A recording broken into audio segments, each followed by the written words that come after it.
A very warm welcome to coverage of day 2 of the World University Championship Combat Sports.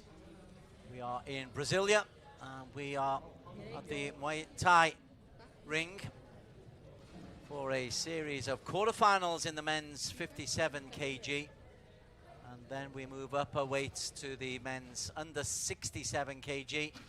And then we have a raft of semi-finals with the women in women's 48 kg and 51 and 63.5 kg. Plenty of Brazilian representation on this court today, with 4 Brazilian athletes coming your way. The activity will get underway with the men's under 57 quarterfinals. Rodion Morozov of Ukraine against Kriti Kulrat of Thailand, as they just go through the Y crew ahead of this 3-round contest.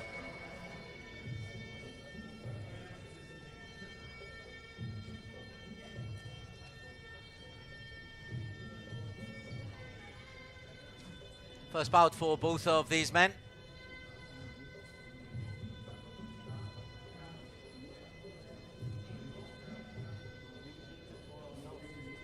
Morozov, a very impressive athlete. Ukrainian national champion since 2024, and they take their Muay Thai very seriously in Ukraine. Represent the Ukrainian national Muay Thai team. He's up against Kriti Kulrat, who's come from the regions, worked his way through to selection for this particular competition. Comes in, I think, as second favourite, despite Thailand in many ways being the home of Muay Thai.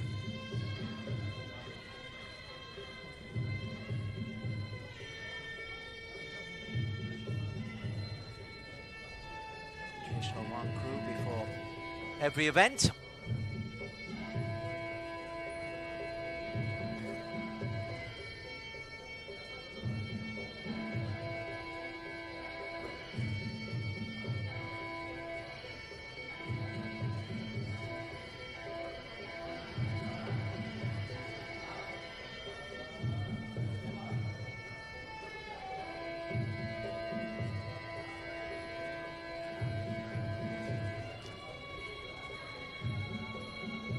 Is from Kazakhstan, and the officials will rotate throughout the afternoon.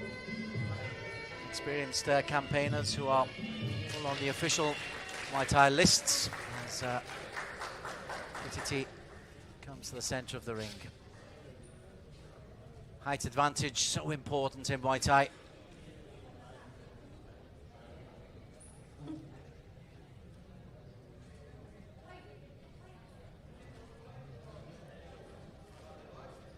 Three rounds.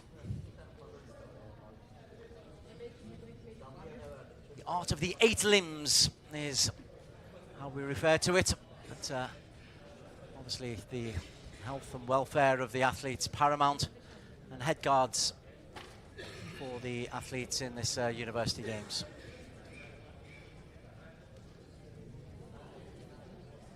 Kulrat.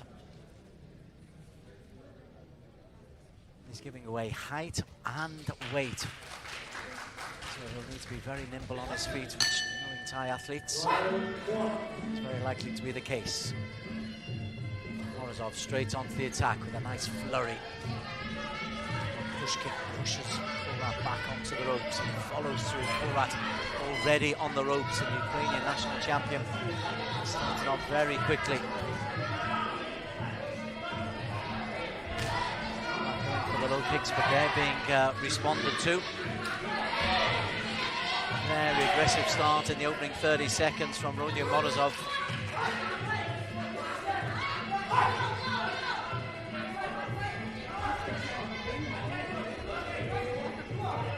Right out of Odessa, Morozov.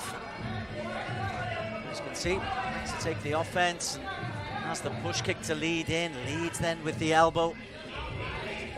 Clinches on, and that's where the weight advantage comes in. He's doing his best to lead his way out of problems.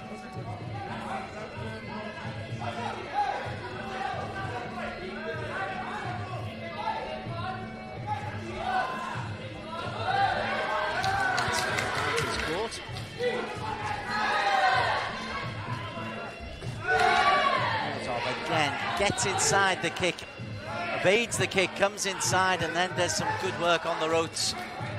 His knees into the midriff for hurting, but just a little telling off for holding. Again, leads with a push kick and pushes Titi right the way back. Titi desperately hanging on. Just over midway through the first round. It's all been Morozov so far.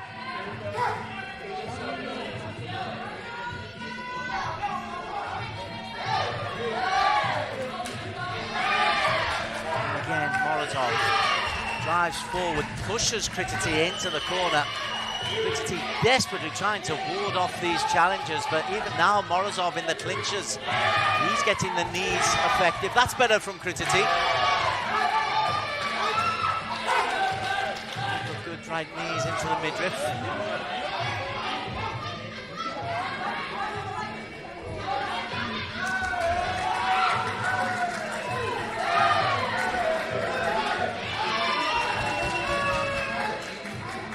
Very good opening round for the Ukrainian. As expected, he is the favourite.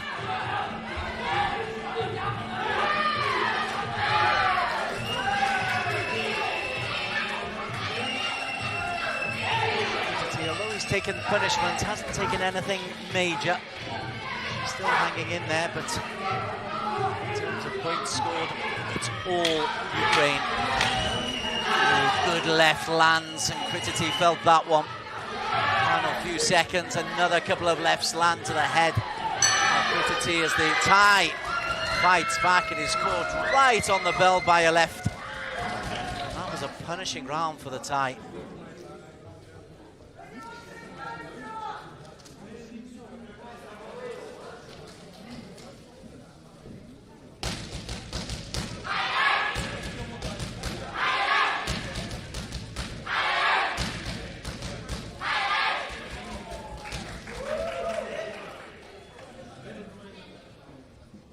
Breathing heavily is the Thai, and yes, undoubtedly that definitely is the round of Rodion Morozov. Very impressive right from the get-go.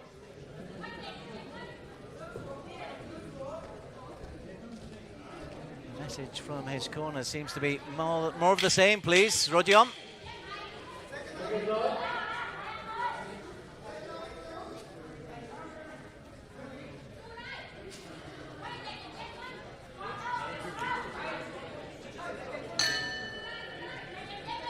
Second round, up and running. To his credit, came out trying to force Morozov onto the ropes, and that's what he's done. He can't be as passive as he was in the first round, Krititi. That much is sure. Again, trying to lead with the legs, but those push kicks, both left and right foot from Morozov, really are dominating this, and then he can force Krititi into the corner. Trying to get a little bit of leverage. Difficult when you're in the clinch, but you can just wear down the opponent.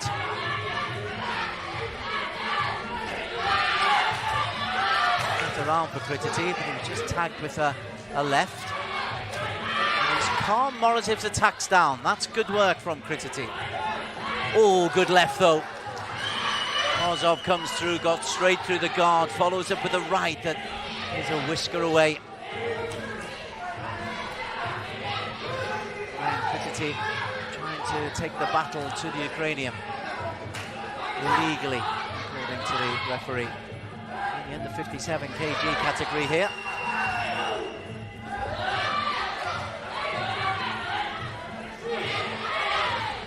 Just right on the limit. The ropes to try to get a little bit of leverage.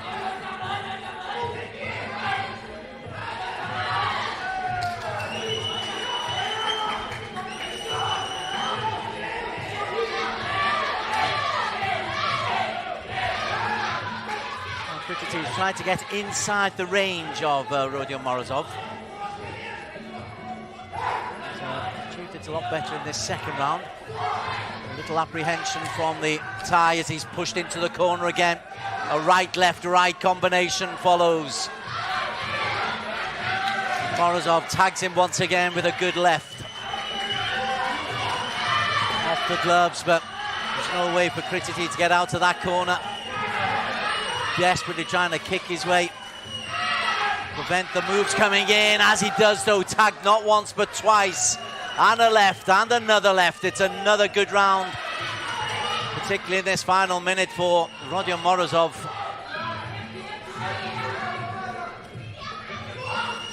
And again, the right gets through as Krititi tries to come with the right. His defense is opened and Morozov has caught him 4, 5, 6 times with good straight rights. And trying to work with the elbows. Hard to soften the blows, but still the elbows are awkward. That's a slip more than anything from Krititi, who's gamely still trying to come forward against Morozov. And again, though, is caught by that right 5 or 6 times in that round alone. Rodion Morozov really caught Krititi a good one, a straight right. And that is one tired athlete.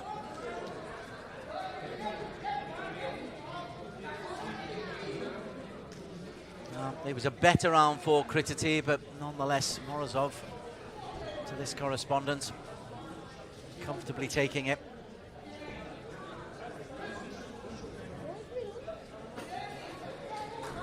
Indeed, confirmed. So he just really needs to stay out of trouble. Avoid a knockdown or a knockout. And he'll be safely through to the semi-final as expected, Rodion Morozov.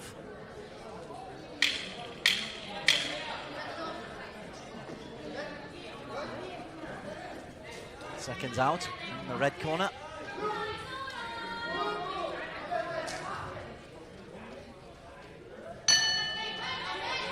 Third and final round.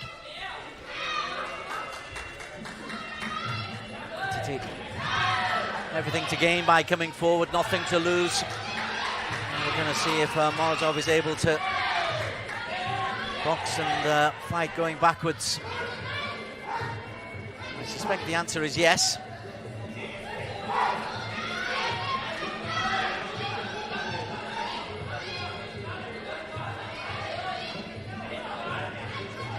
Low for once, and those push kicks are punishing after a while.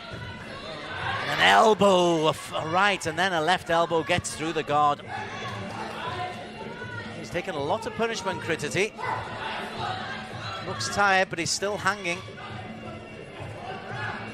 Hands are down as Morozov comes in.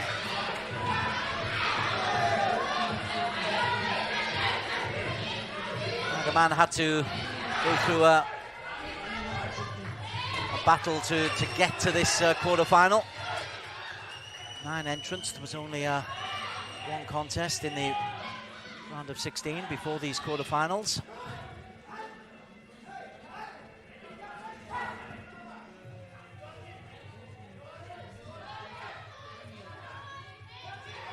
Let's slow down a little bit. Morozov, he's done the hard work. He did that in the first 2 rounds, definitely.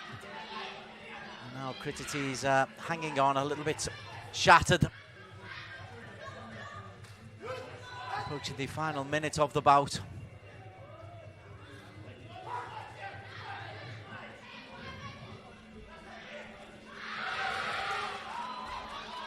And those push kicks and that straight right, they've been the main weapons for Rodion Morozov, the 18-year-old.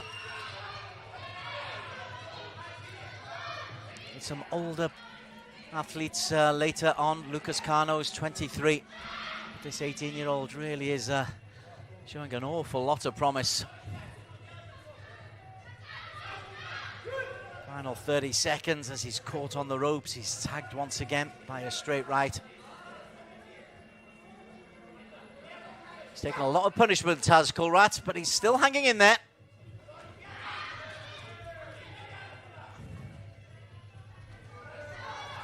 Oh, a good knee followed by a good right.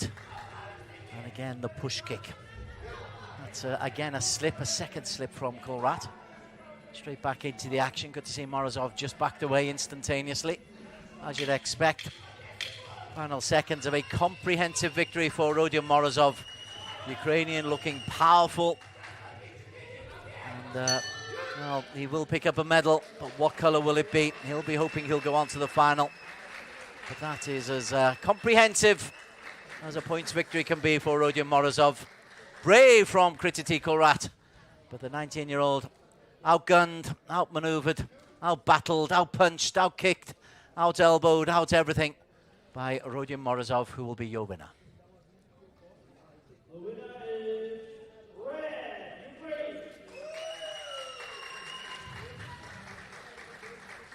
Just awaiting confirmation that it was a unanimous points verdict. I suspect as much.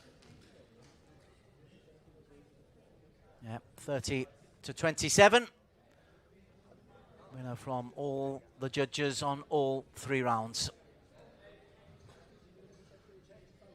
Name to keep an eye out of: Rodion Morozov from Ukraine, winner of the first quarterfinal in the under 67 kilogram weight category.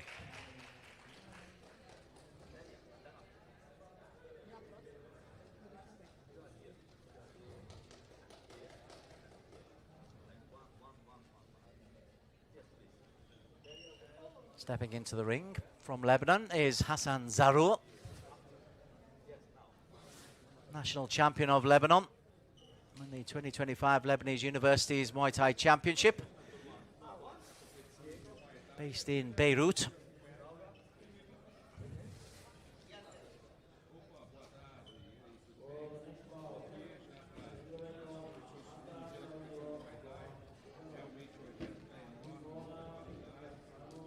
His opponent will be Lucas Cano, who revels in the nickname The Highlight. Lucas Cano, Swedish Muay Thai champion, and is the regional WRSA Intercontinental champion.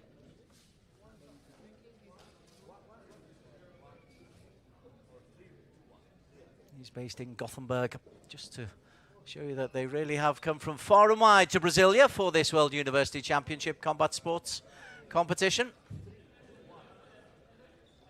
Cano from Sweden, the slightly older of the men. He's 23.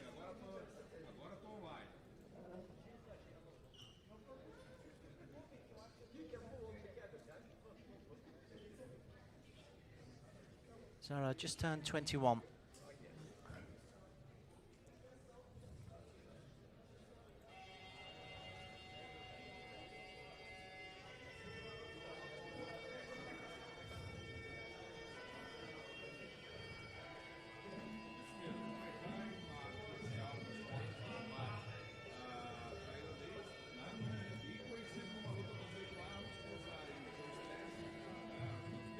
Athletes honouring the tradition of the sport with the ceremonial wide crew.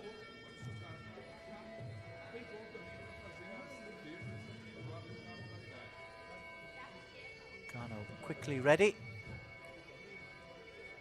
Hassan Zarour in no hurry.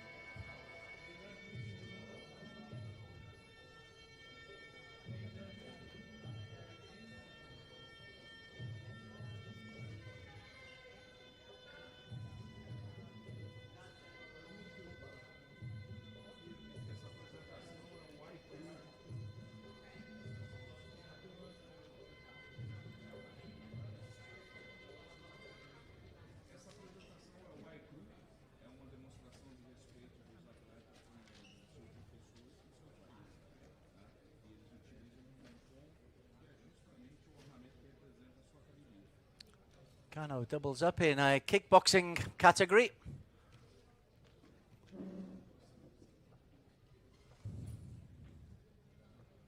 Zarour also doubles up as a trainer at Beirut.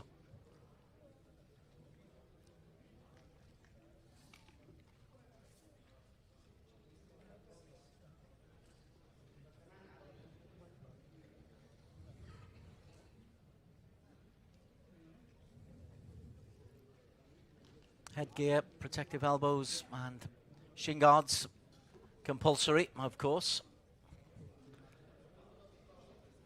Once again, the tail of the tape is important, and the slight height advantage goes to the Lebanese in the red, Zarour, which can be so important. Kano must do is somehow get inside the range of Zaro. So, cautious in this opening little tangle. Very often the athletes will just have a close look at each other. We didn't see that in the previous bout where Morozov was at it right from the get-go against MuayThai. Morozov winning it on a unanimous points verdict. This is a little bit more circumspect.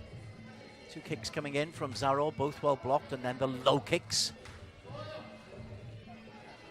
Of activity, defense from both men at this stage, very, very good, excellent block from the roundhouse kick coming in. That's where Zaro has the advantage, tries to lead with a push kick, and now gets his man on the ropes for the first time. But it's all tangled up. Can't really get any clean strikes in.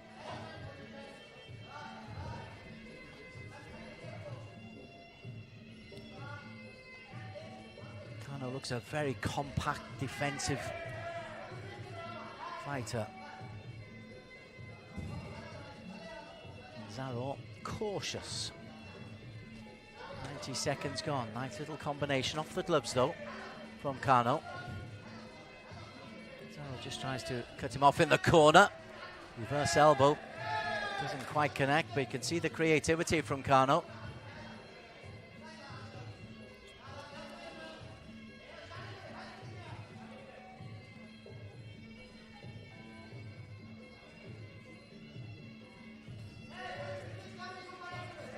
Blocking from the Swede is very good. Now he's on the offensive. The blocking is good from Hassan Zaro. Very close. Judges will be looking at the details and who can land anything in this final 45 seconds. Zaro's been the most offensive-minded. Tries to sweep the feet away from Lucas Kano.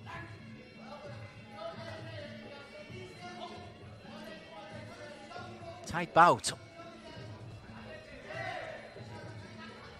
For the most part has been on the defensive. Maybe he's just trying to end with a bit of a flurry. Impress the judges with the last efforts. Zaro escapes from the ropes.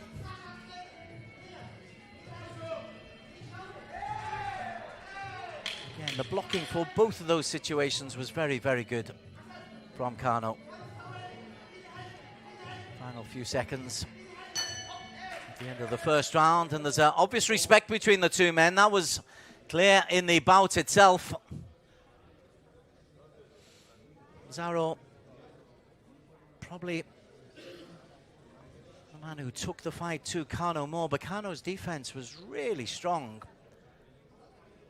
Judges will have to work hard to decide this one. I'm split.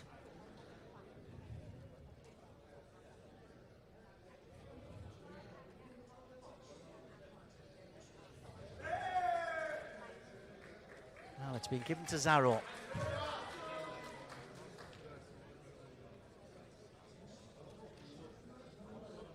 I suspect simply because he was the more aggressive. He took the bout to Kano. So now Kano's got work to do.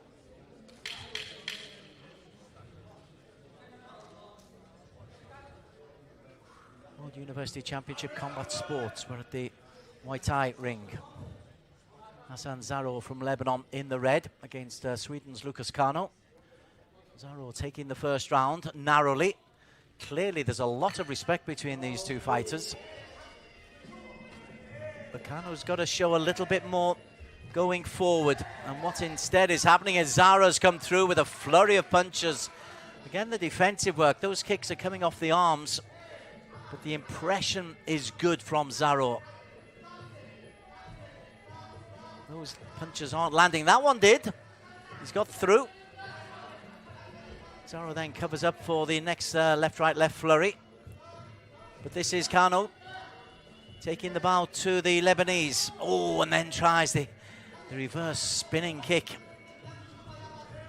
He's been the more creative. And in this round is taking it to the Lebanese a lot more. Zaro fights his way out of the corner into the middle of the ring.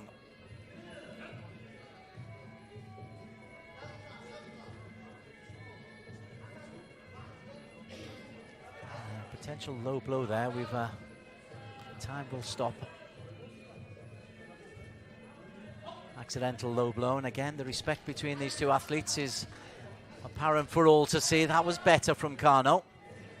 He's getting good combinations as he gets inside, and he waits for the punch to come, and then has a 1-2 and still comes forward. Uppercut, uppercut, and then a flurry of punches. Nice combinations coming in from Kano. Reverse elbow. Much better from the Swede. Very, very good opening. Well, the clock has stopped. I think we're midway through. We're probably approaching the final minute, and Kano continues his onslaught.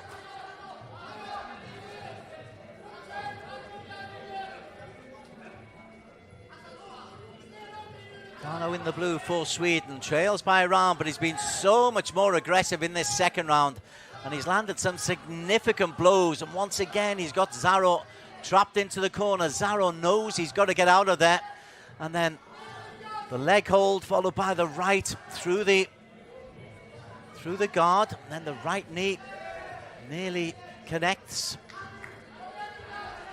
Zaro looking tired. And another spinning kick from a revitalized Lucas Kano. Kano on the march, drives forward, another reverse elbow. And then the inside leg kick, and Zaro's in trouble here. Zaro's feeling this pace, feeling this terrific onslaught from Lucas Kano. And there is indeed going to be a standing count. That's terrific from Kano. And Zaro looks absolutely shattered, and a flying, leaping knee into the body. Kano can smell victory here. He's certainly got this round.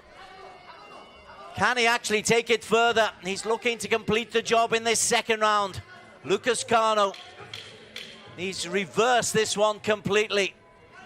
And Zaro looks out on his feet after a very good first round.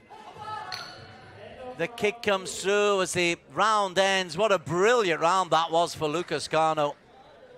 And just look at the way that Hassan Zaro is slumping against the ropes.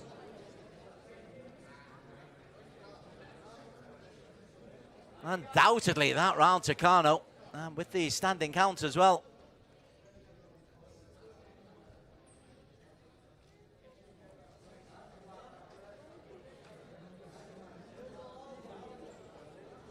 Ten to 8. That means Zaro has really got to produce something special. And from the evidence of that second round, it's Lucas Kano who is just absolutely full of beans.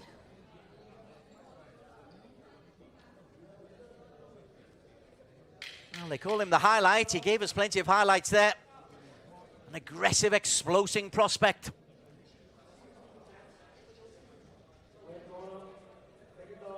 He's had some big wins in the Muay Thai for Life MTFL series. And he leads by a point into this final round. And Zaro has got to come out fighting.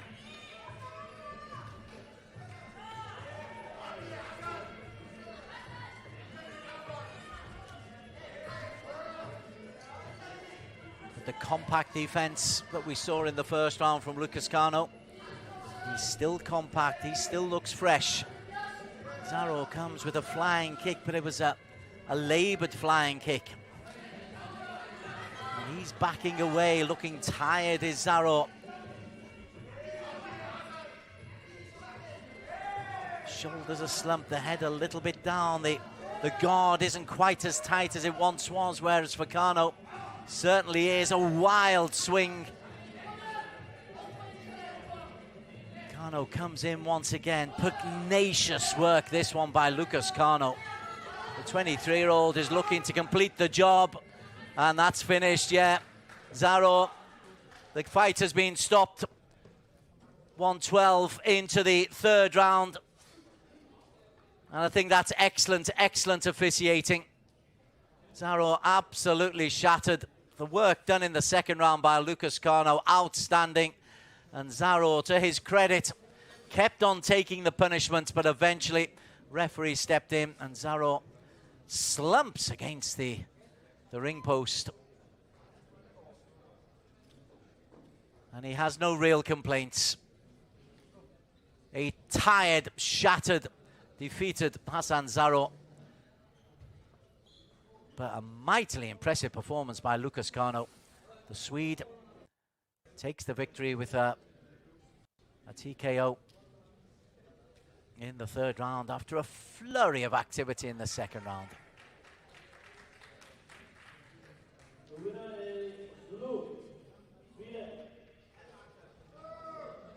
Well, Morozov versus Carno, look out for that one. That will be an explosive semi-final.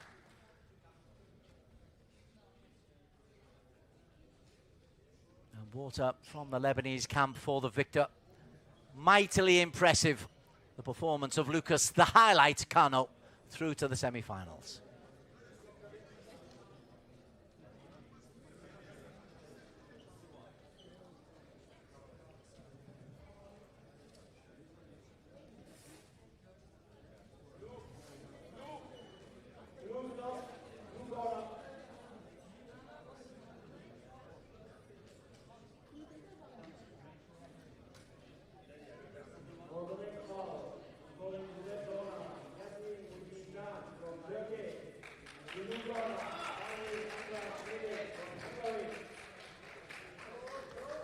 We continue our coverage of the World University Championship Combat Sports event, the 13th FISU Combat Sports Championships, first held in 1998.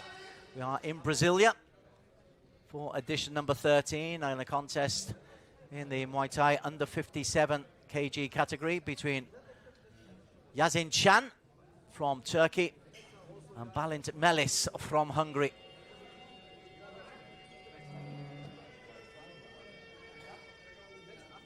Can in the red as the athletes go through the tradition of the Y crew.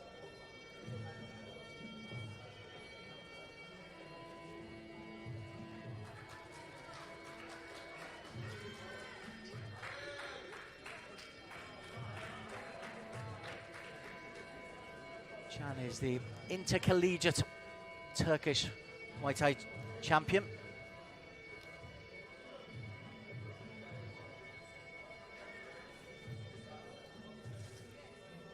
Up against Balint Melis, a multi-organization world champion, two-time ISCA world champion, and a WKU world champion. Also gold medalist of the WACO European Championship.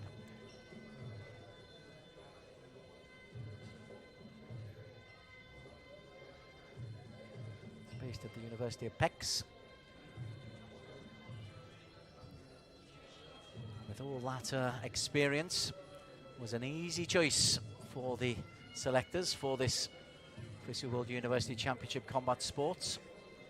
Expecting an awful lot out of Balint, but we've seen in the two previous semi-finals two terrific athletes.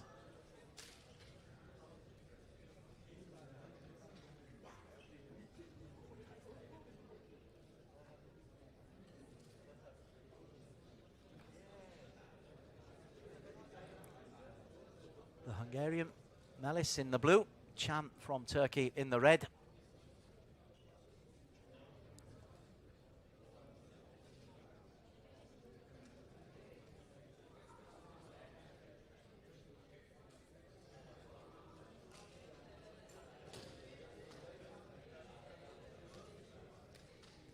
Head guards on, elbow pads on, shin guards available.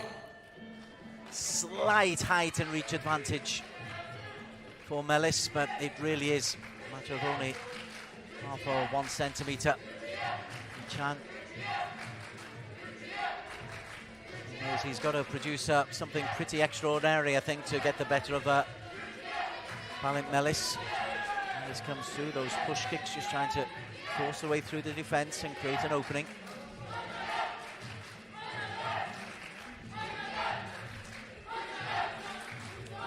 Clinches. They're trying to soften each other up with those Knees into the midriff.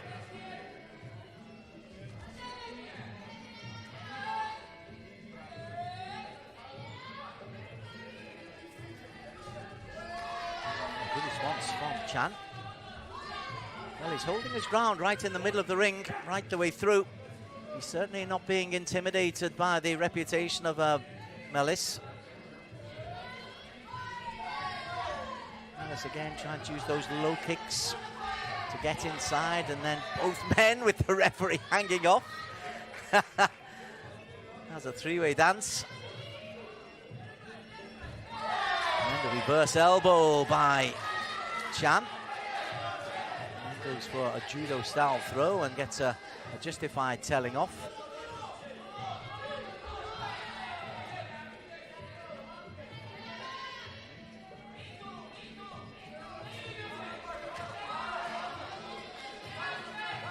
Credit to Chan, Turkish champion for a reason, and he's managed to push Melis back on several occasions, just beyond the midway point. I think it's the Hungarian who's landed the more point-scoring blows.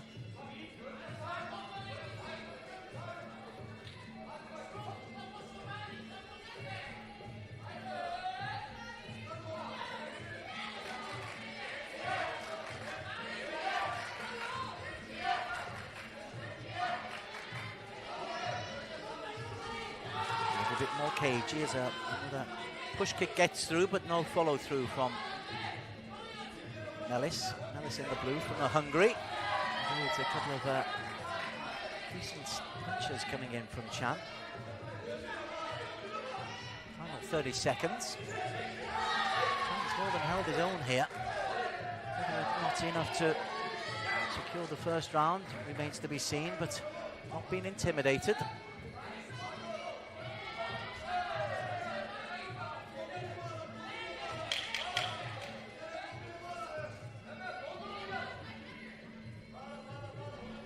Few seconds of the round, and Melis is on the retreat as Chan ends the round strongly and gets good applause and jogs his way back into his corner. He knows he's done a good job there. Whether it's good enough, not sure, but he's certainly got himself in the bout.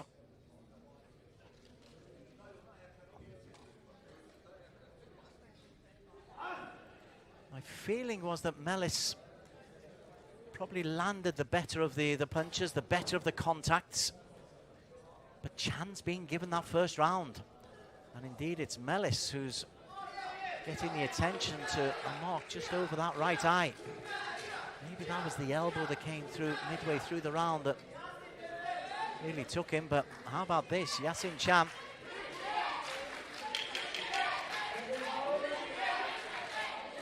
Some very, very good work in this first round.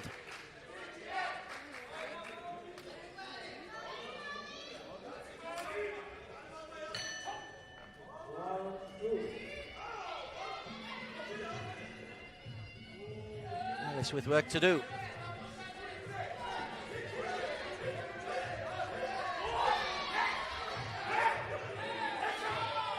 Head guard is off.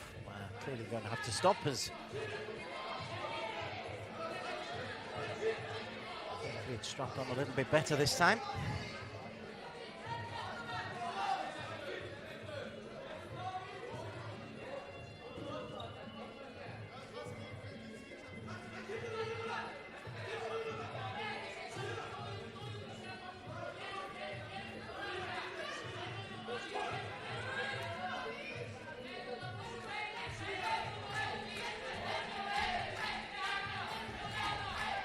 Those kicks aren't forcing Chan back, I think, like Melis was expecting that they would.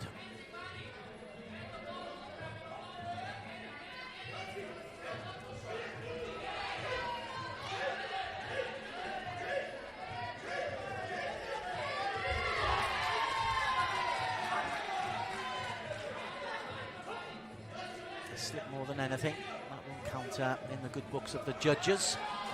Again, the push kick comes in, and an instant response from the Chan, who looks for a reverse elbow. The referee's working so hard to break these two men.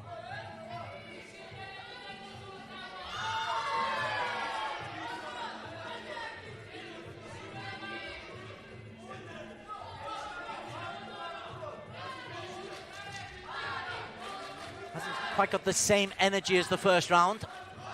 Not surprisingly, there's been a lot of that grappling, which really does take the energy out of you.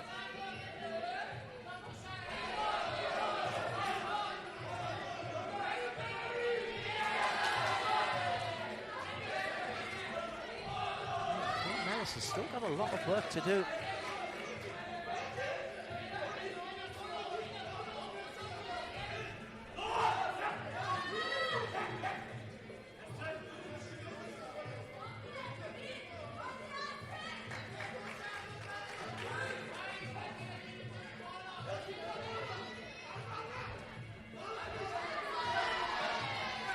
Grappling is better for Chan than it is for Mellis.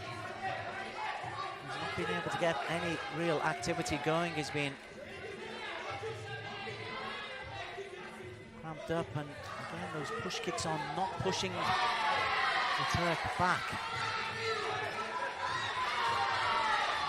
Indeed, it's the Turk aggressive, and a reverse elbow finds the mark. That was the move that secured him, I think, the knock into the head against Mellis in the first round.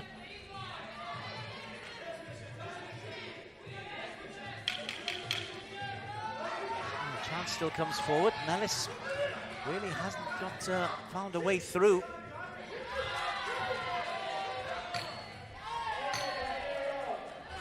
Okay, the round ends, and once again the referee has got to grapple to separate these two athletes as they go into their respective corners. It's not so jaunty this time from Chan, but it's another very competitive round from him.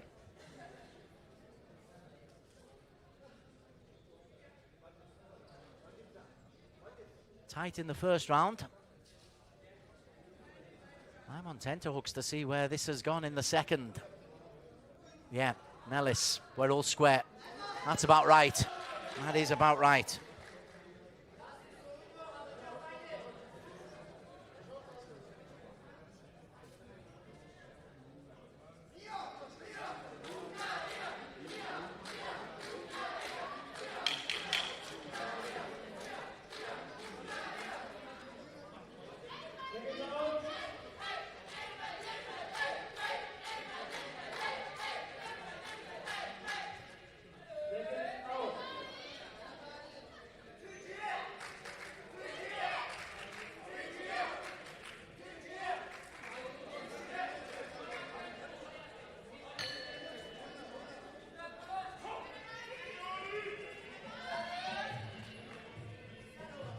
Nicely set up for this final round.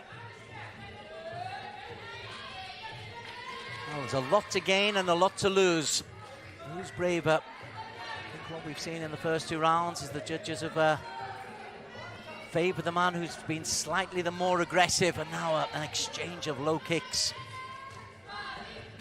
Leading with the knee. That's good from Chan. The referee is working so hard. 57 kg, but strong boys these.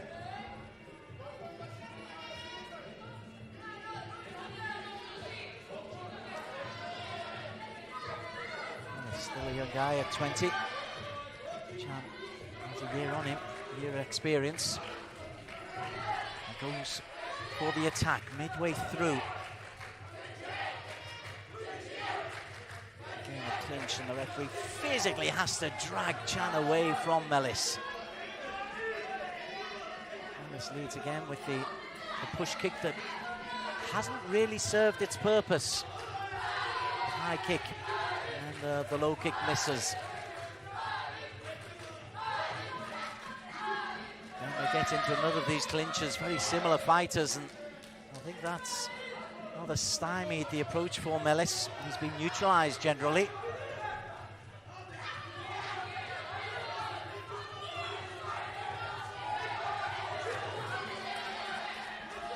Tense bout, slight slip from Chan. It allows Mellis to come forward.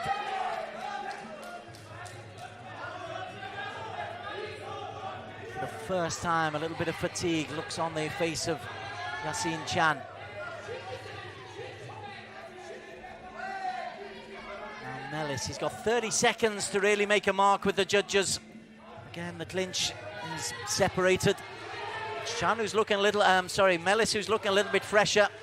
The man in blue as we approach the final seconds. If he is to win, he's done it the hard way. But it really is nip and tuck as Chan flails a couple of high kicks. Mellis ending the stronger.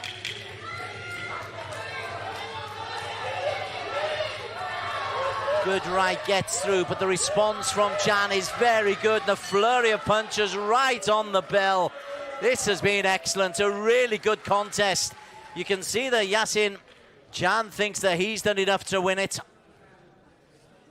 Balint Mellis in the other corner. Well, he's less confident, the 20-year-old. We can see the effort that he's put in. This really is nip and tuck. This could be a very, very tight split decision.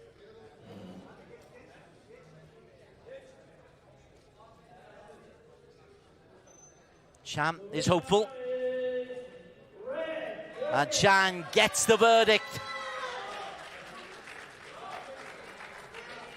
He was hanging on a little bit at the end, but an excellent performance from Yasin Chan. And the 21-year-old goes through to a semi-final. But my word, did he have to work hard to get there. Yasin Chan from Turkey through to the semi-final of the men's under 57 kg.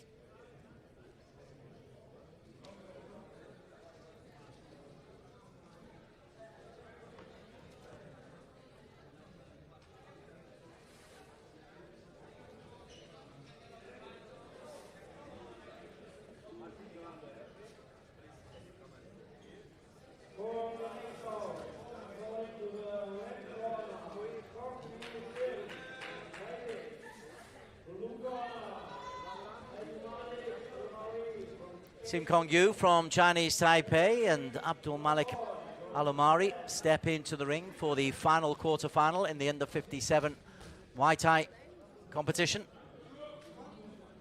We're in Brasilia for the World University Championship Combat Sports, the 13th edition of this.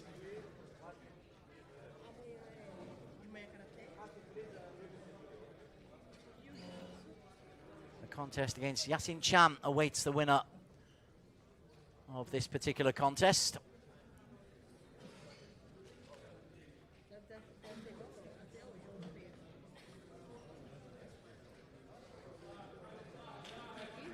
Abdul Malik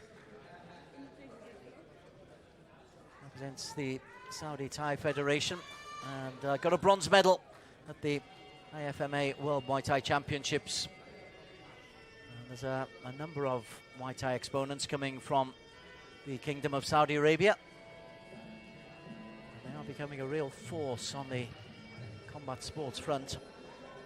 A good little nugget from Abdul Malik is that during COVID and the pandemic era restrictions, he represented Saudi in the IFMA Virtual Championships, shadow boxing.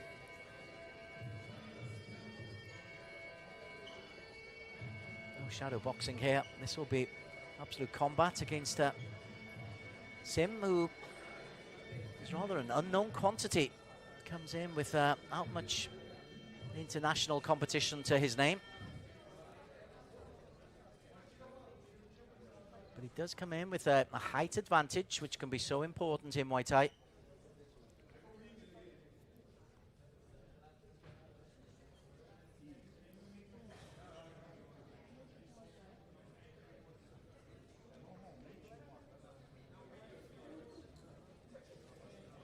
In the red, it was just 20. Abdul Malik got the better of Gabriel da Silva in the qualifying round, the only round of 16 contest. Referee stopping the contest because of the damage that Abdul Malik imposed upon his opponent. So the 19-year-old showed real aggression on that one. He's going to show the Same here, I'm sure, against Sim Kong Yu. Kong Yu dances into the middle. Exchange of early push kicks just to test each other. Abdul Malik standing his ground, looking to exchange punches.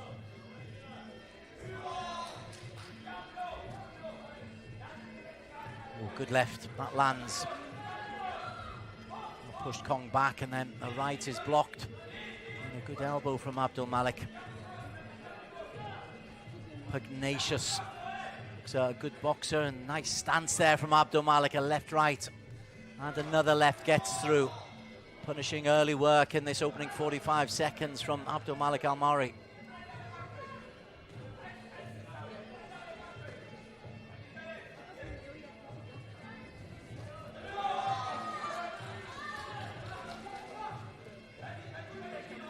His boxing skills are good. He looks nice and compact. He's taking the punishment that Kong is throwing with any kicks.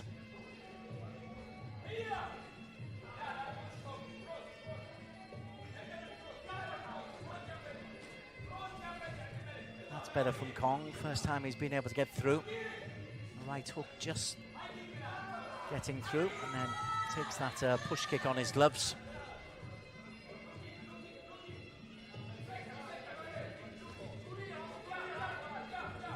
Malik, I think, is happy to let Kong come at him and then respond with another little flurry of punches. Two lefts got through.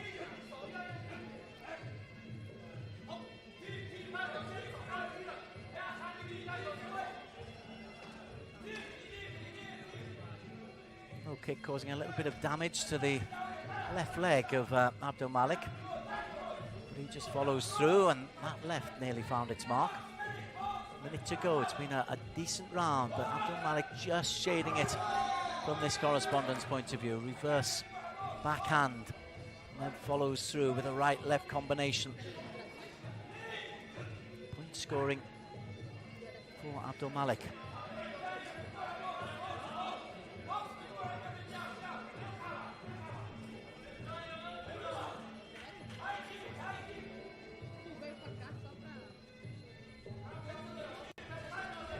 The 57 kg. Both men comfortably made the weight. That's better from Sim Kong Yu. For once he's been able to back the Saudi into the corner. And the Saudi has been able to respond. Last 15 seconds of a round that looks like it's been a good one for Abdul Malik Almari.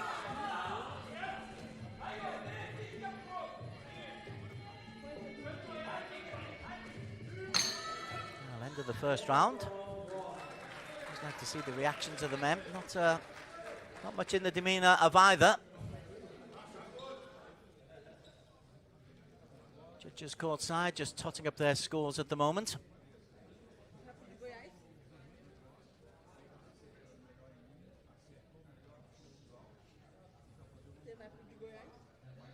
Kong Sim, 20-year-old from Chinese Taipei. Got the biggest team here. Yeah, Abdul Malik takes it. Landed some nice, juicy punches, defended well, looked nice and compact. You step up a class, you step up into the international sphere, and you suddenly come across very, very good opponents. It's an occupational hazard.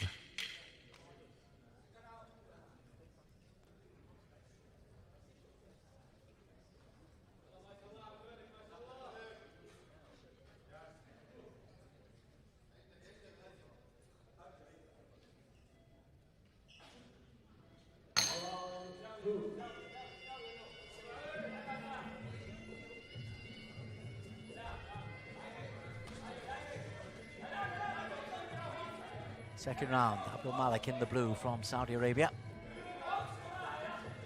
Shorter man, but he's not allowed Sim Kong Yu to use his extra reach. As you can see, he just steps out of the way of that roundhouse kick.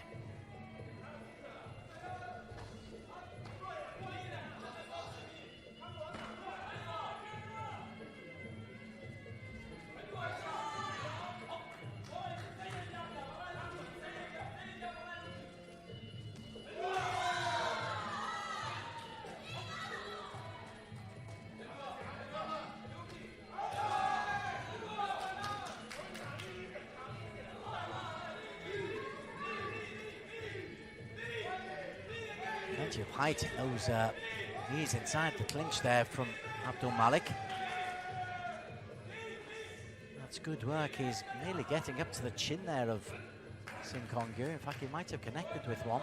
Glancing. Connection all the same.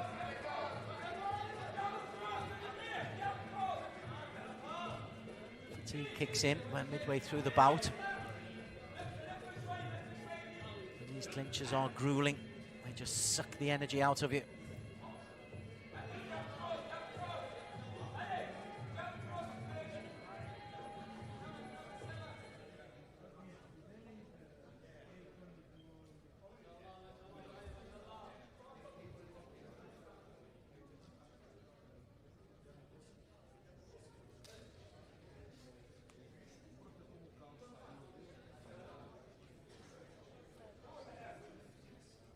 Just sorted that out. Oh, good right. Good right. And he's looking for a finish here. Abdul Malik.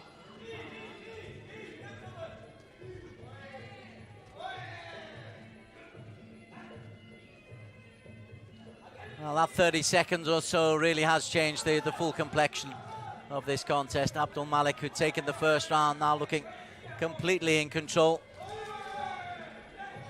Kong-gyu continues to come forward though.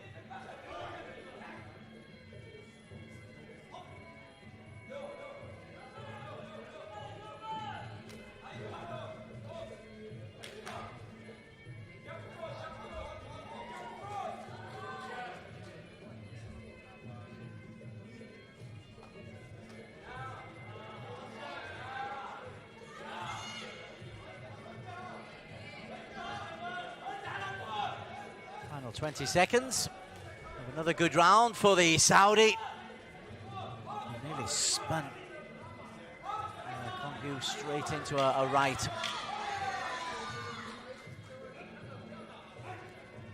Well, Abdul Malik took the first round.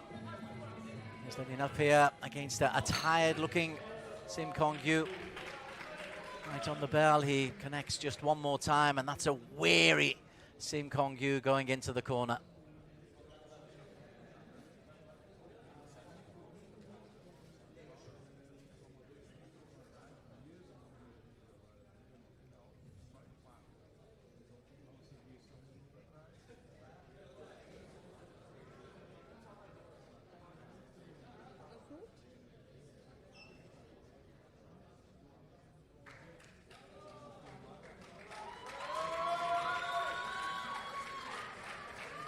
Two rounds to the good for Abdul Malik. Still only 19. He showed in the victory over Gabriel da Silva his aggression. He's shown his aggression here as well.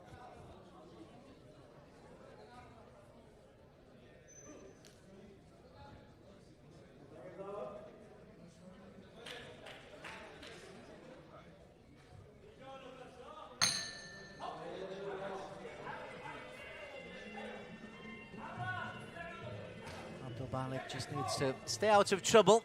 But I suspect he's going to go for a little bit more than that without being too gung-ho.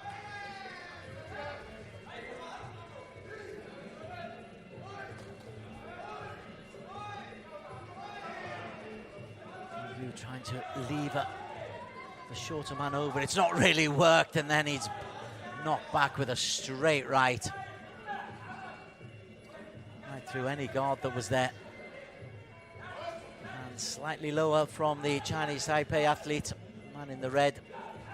He's edging forward. Abdul Malik, though, can just pick his moments. Able to block off both of those attacks. Step away from the long kick. Sim Kong-gyu's not been able to follow in with any of these. It's all individual kicks, and whereas Abdul Malik has been able to, once he's got in, put in a flurry of activity.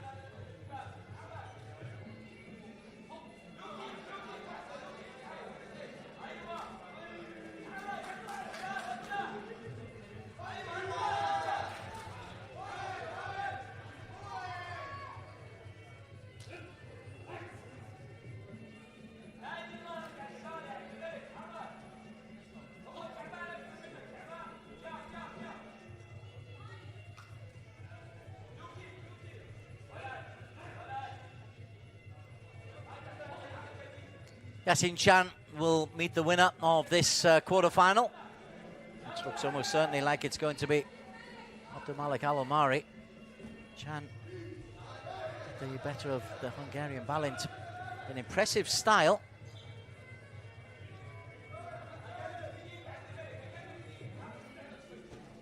Abdulmalik is just making sure that he's not doing anything silly here, just keeping it out of range. He's caught by an uppercut there, but that's a nice push kick to the face. He's still got plenty of energy left in him, Abdulmalik Al-Omari.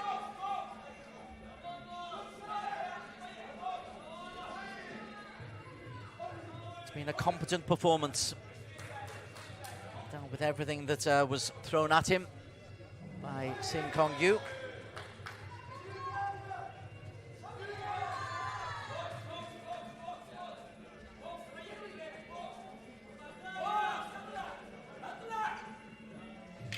Final few seconds. Sim has been game, has been brave.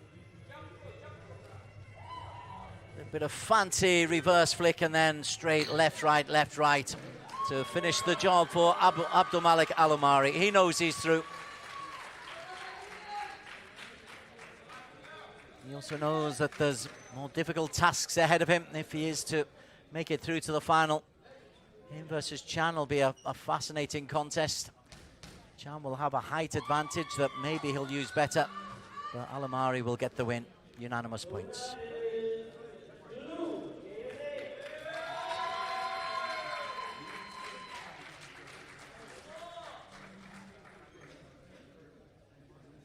Al-Omari versus Chan in one semi-final.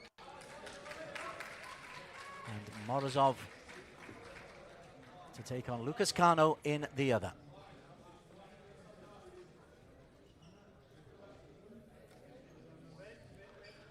Our attention moves to the heavier category now.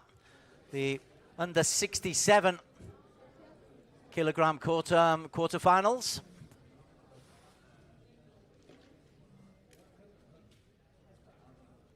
And we'll be having a 2 on in this ring.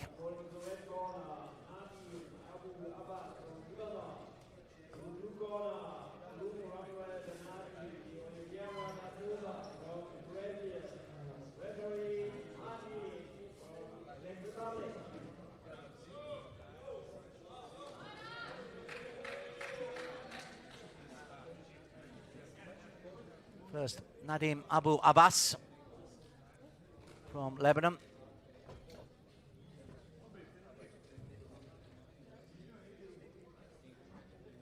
Based at the Team Shogun Beirut, Lebanon house. He's a student at the University St. Joseph de Beirut, USJ.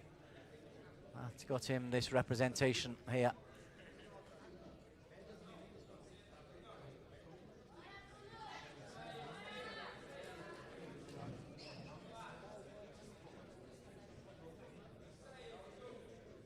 He's up against the local favourite, Bruno Rafael Bernardo de Oliveira. Two-time Gaucho champion, Brazilian national champion, Brazilian interclubs champion. Silver medalist at the 2024 International Open in Uruguay. And Brazil representation at the 2024 Youth World Championships. Based in Rio Grande do Sul.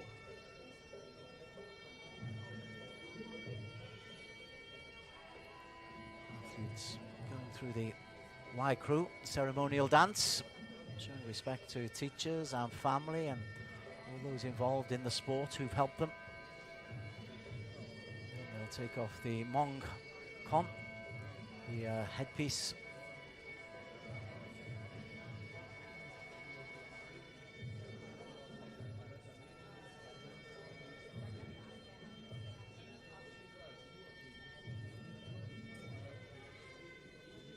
Nadim, just 19.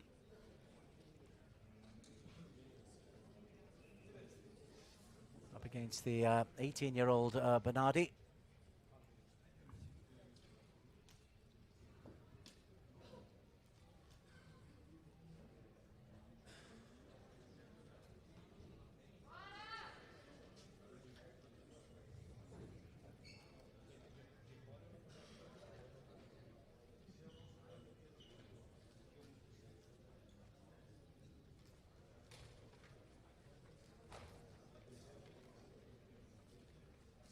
Plenty of Brazilian fighters coming up at this ring in the next hour or so.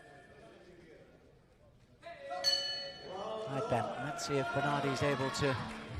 Oh, an early slip. Not what Nadim really wanted.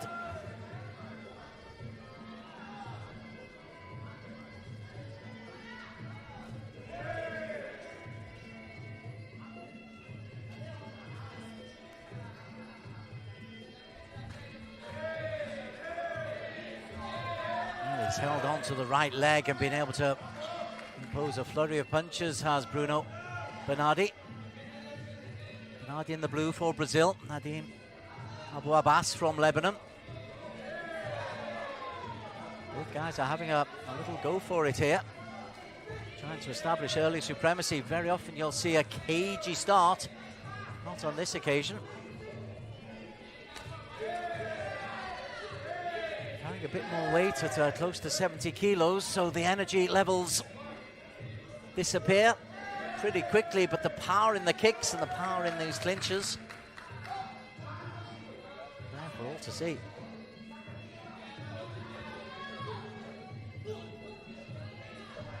We'll get a graphic up in a moment, but Nadim Abu Abbas from Lebanon trying to be the aggressor. It's the Brazilian who comes forward.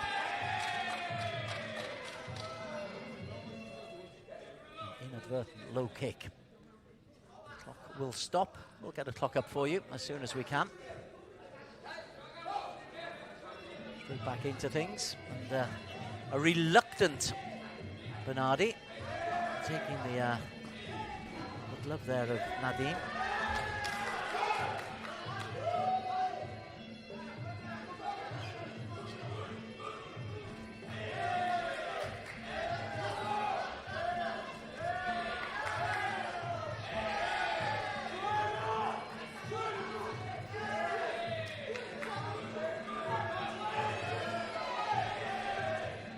Coming in from the Brazilian.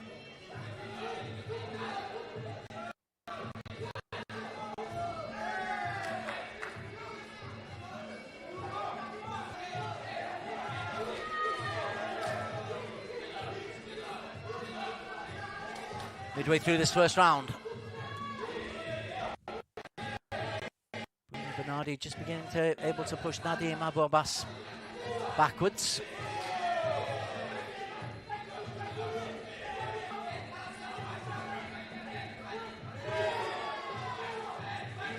Oh, elbow just about gets through. That's one, I think, where they're thankful that the head guard is used for these university championships. Final few seconds of this first round, and another elbow. That time the slice elbow. He's trying to use those elbows a lot as he was coming in onto the top of the head. That's a decent round for Bruno Rafael Bernardi.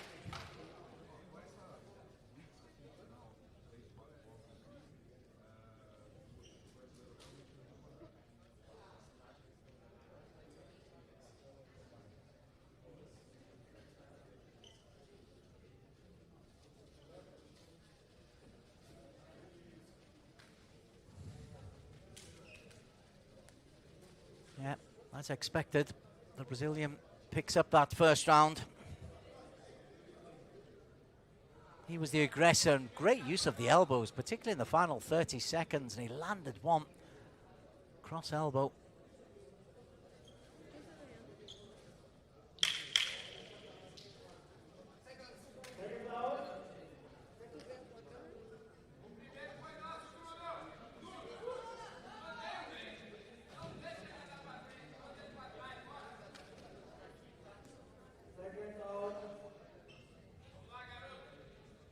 Second round coming in.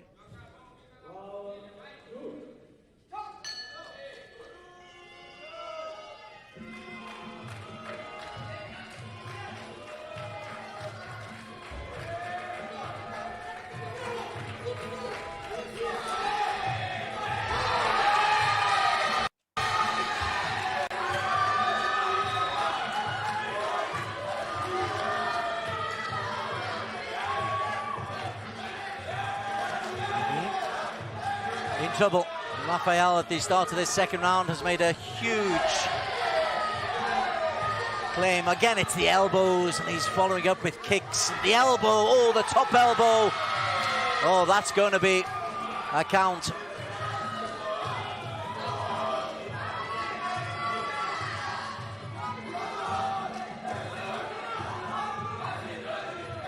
Very happy that Nadim is okay to carry on, but look at the onslaught immediately coming in from Bruno Rafael.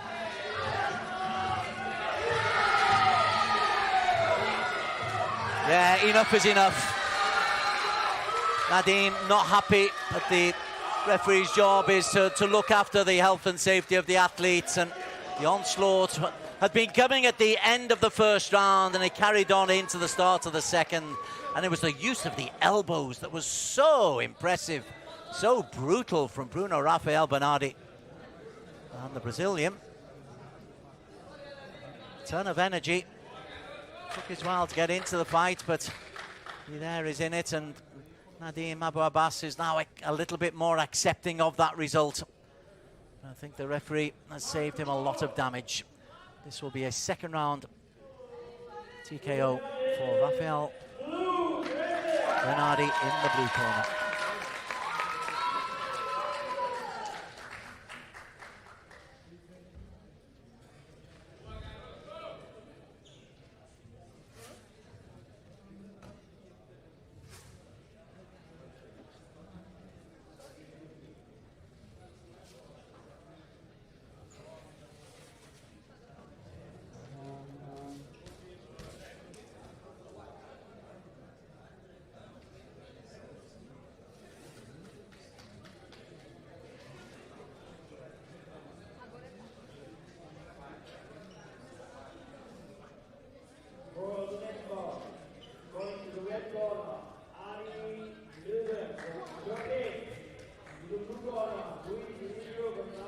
Athletes on deck for the quarter-final in the men's under 67 kg Muay Thai.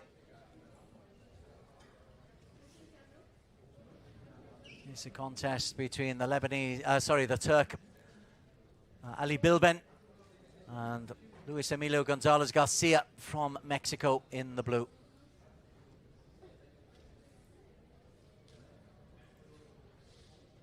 Ali Bilben, European champion,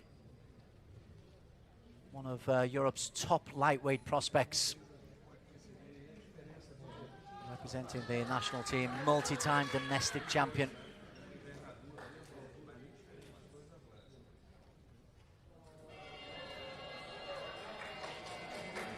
Also represented Turkey at the Islamic Solidarity Games recently. He's a very aggressive exponent, is Ali Bilben. Been looking forward to watching this young fellow.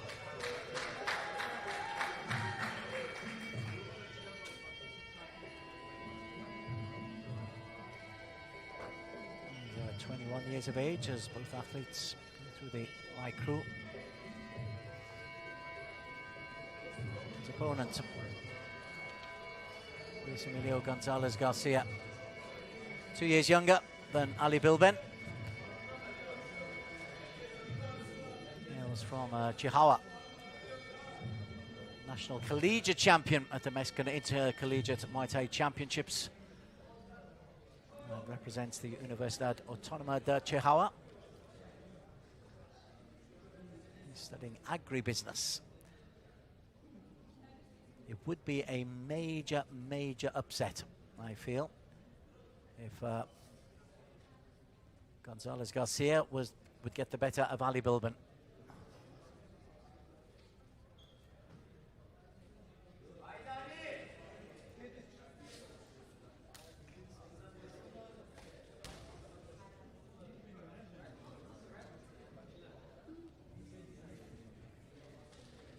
Just exudes an air of authority, Bilben.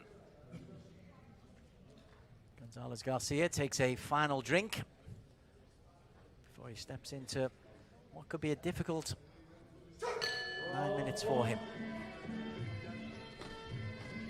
Oh, back kick of some authority. And a front kick as well.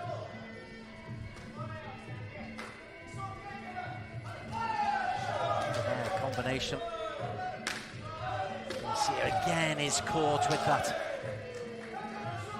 really numbing thigh kick.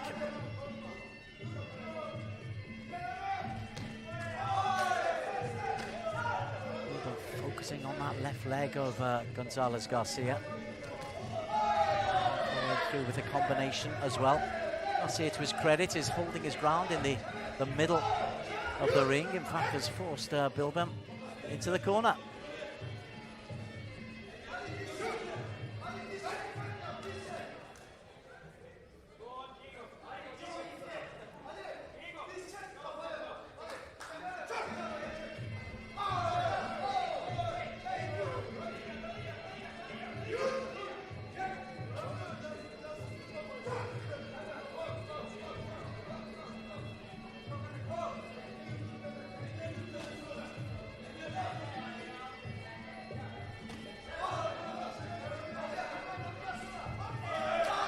Nice shot. Good response from Gonzalez Garcia. Like that, he's not been intimidated by that opening 30 seconds that went against him as he's caught.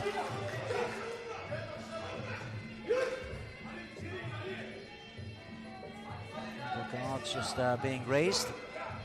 Oh, the high kick on the side of the head. Once again, Gonzalez Garcia is able to ride it. It's all really debilitating, and then a high kick right to the very top of the chest.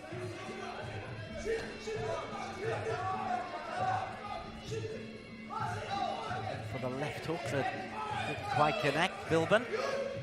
I did worry for Gonzalez Garcia when I saw how this fight started, and I'm still a little bit afraid for him. Because Bilbin carries a menace about him.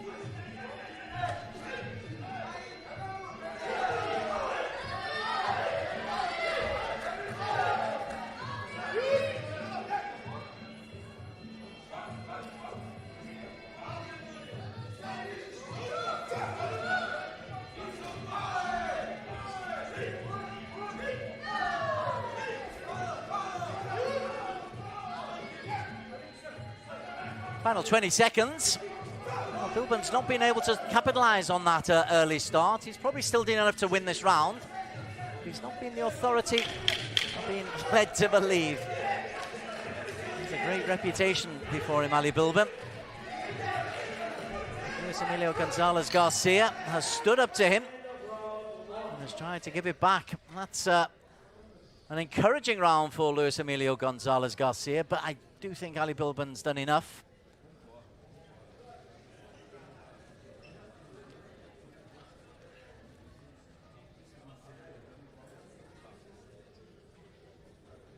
Competes at the highest levels of amateur and pro Muay Thai.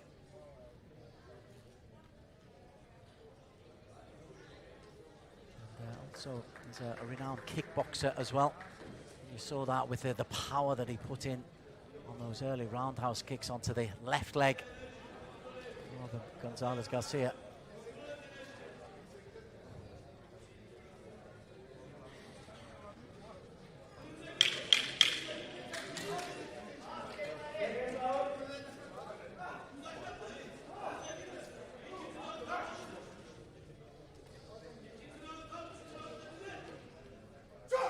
Second round. Bilbin, Turkey in the red, taking that first round. But it wasn't as easy perhaps as this correspondent thought it might have been. Gonzalez Garcia has given his all as he is here in this opening 15 seconds, standing up in the middle of the ring, not backing down.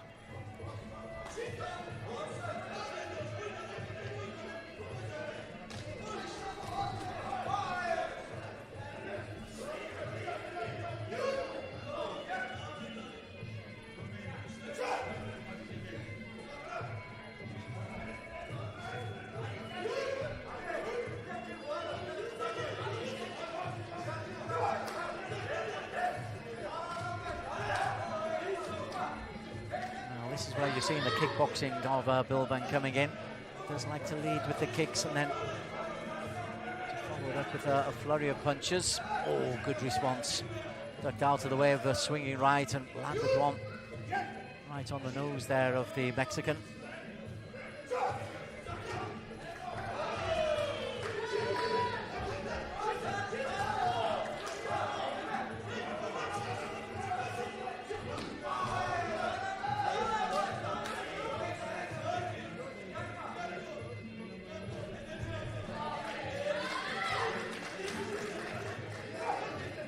Slip coming from Gonzalez as the reverse elbow, or the spinning elbow, is tried.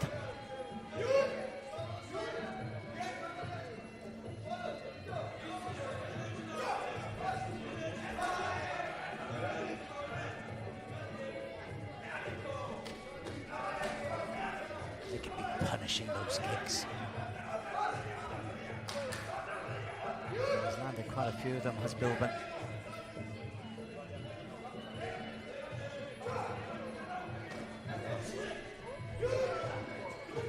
The right as it comes through and tries to follow up with an elbow. The left gets through.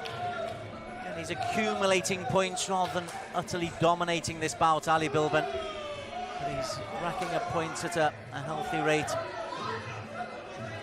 In clinch, he's able to just manhandle his man over. Doesn't score him any points, but it gives him a bit of a psychological edge.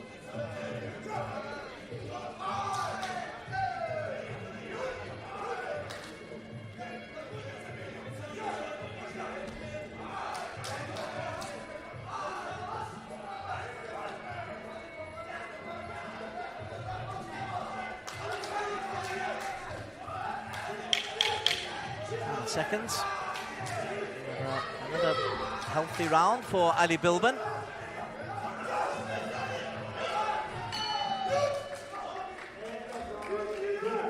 Again, nothing but praise for the work of Gonzalez Garcia.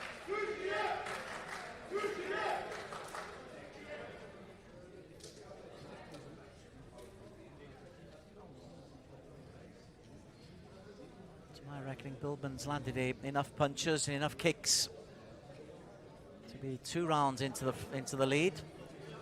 Bottom left of your screen will tell me whether I'm right in just a few seconds.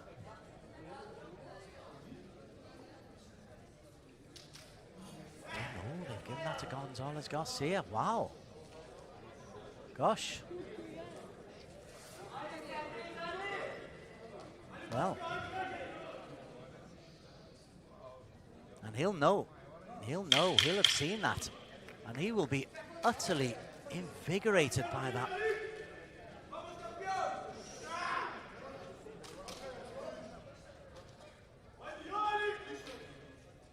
So, everything on the line in this final 3 minutes.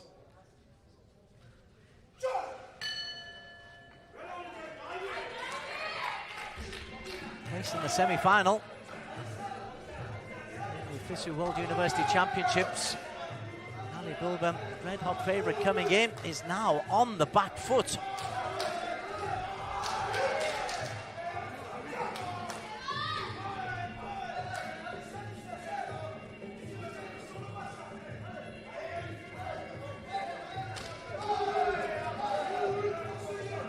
Bilben's going to have to work really hard, and Gonzalez Garcia, you can see his confidence has been utterly boosted by that judge's verdict for the second round.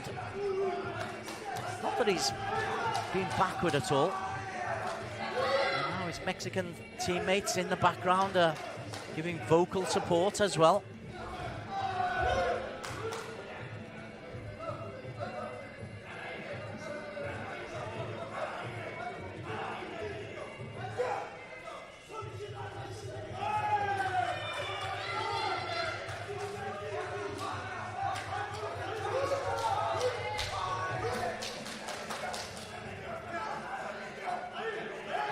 Bilben, who's looking a little bit weary.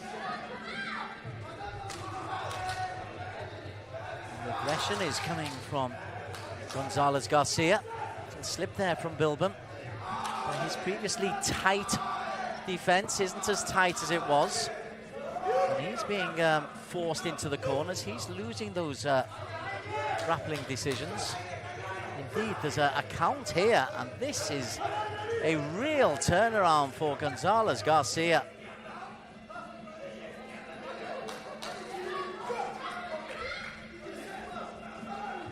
the Mexican, who doesn't come with a huge reputation, is in great nick at this stage, into the final minute.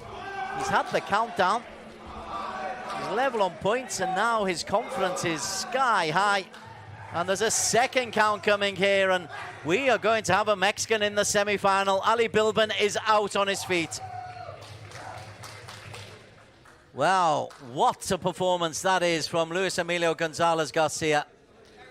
Deserved hug. He's won this one with a TKO in the final round. The referee stopped the contest. Ali Bilben couldn't take any more punishment. And in a contest in which Bilben looked so secure after the first round, in fact, for half of this bout, it looked like there was only going to be one winner. But Gonzalez Garcia has turned this one round.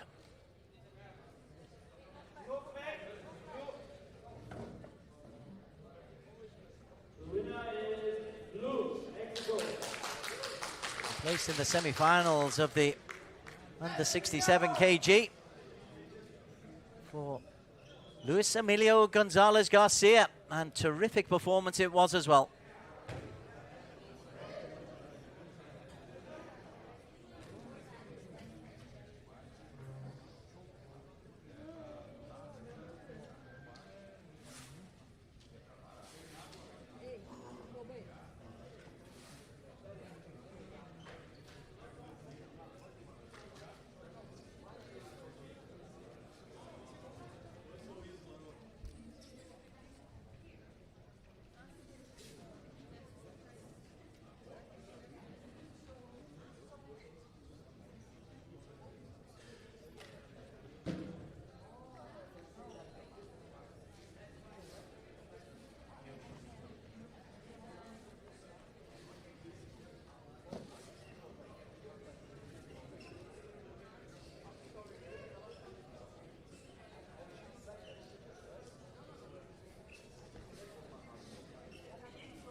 Focus in the Muay Thai arena. Now on the women as we move into the under 48 kilogram semi-finals here at Ring A. And the highly decorated Özlem Korkmaz from Turkey up against Carla Beatriz Oliveira dos Santos from Brazil. The Brazilian will be in the blue corner.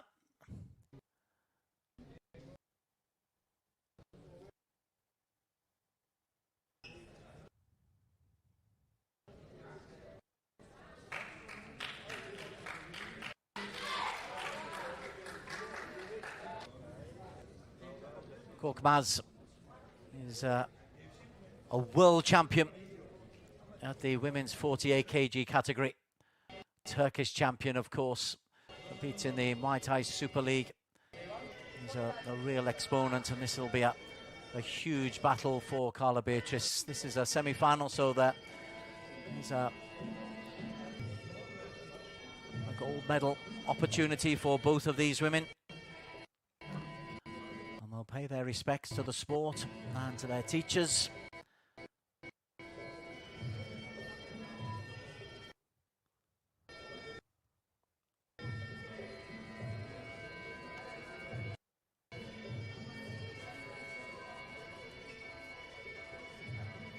crew formed quickly by Özlem Korkmaz. As you can see, she's a much taller girl. And Carla Oliveira, just 20 years of age, Korkmaz.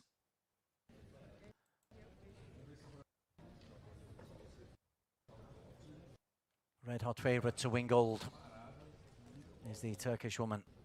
But as we've seen already today, being a favourite doesn't necessarily mean you'll make your way through. We just saw an under 67 kg upset in the men's semi-final.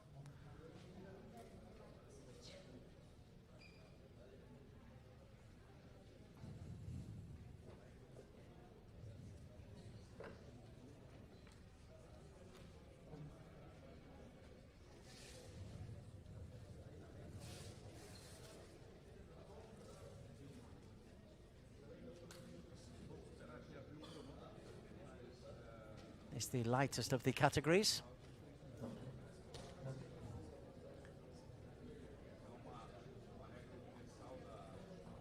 Ten medals available in each weight category for the women and the men.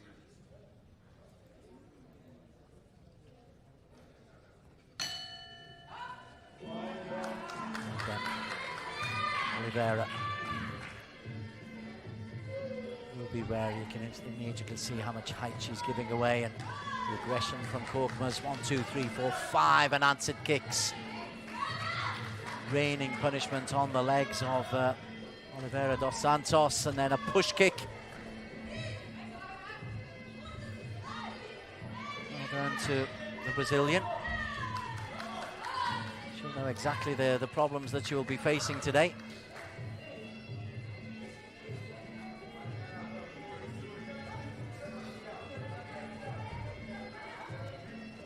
Doubles up in kickboxing as well, does Korkmaz.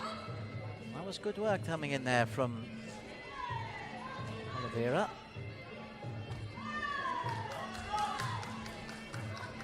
Again, but she's caught in the clinch. What she's done very well is she's managed to force her opponent onto the ropes and minimize any damage that might accrue. But again, those kickboxing, that opens up the route for a lovely punching combination from Korkmaz.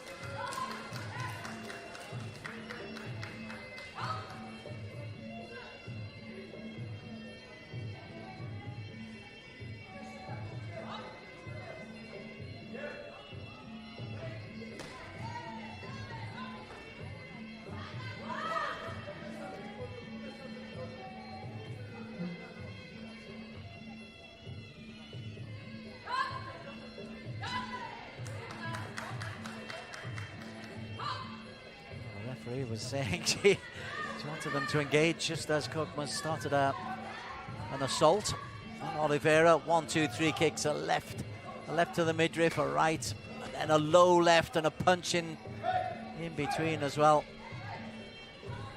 Scoring points and causing damage right the way through. An elbow coming in from Oliveira. That's nicely done.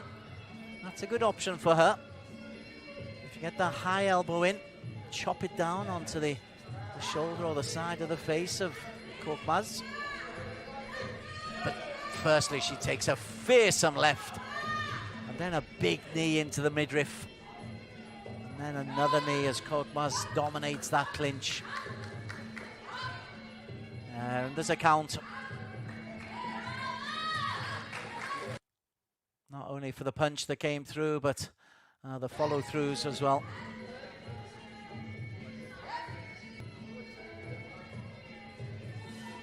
Few seconds, and Oliveira will just want to stay out of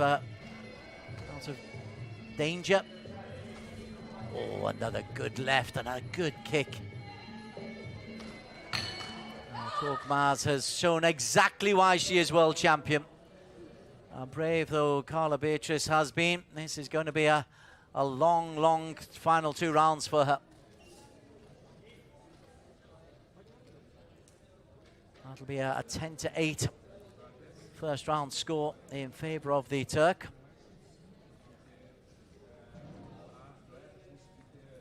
First of 2 semi-finals in this weight category. that are at this ring. Coming up, we have got MuayThai, who I've seen several times out of Thailand, up against Kincho Ola. Well, there's the score, the 10-9.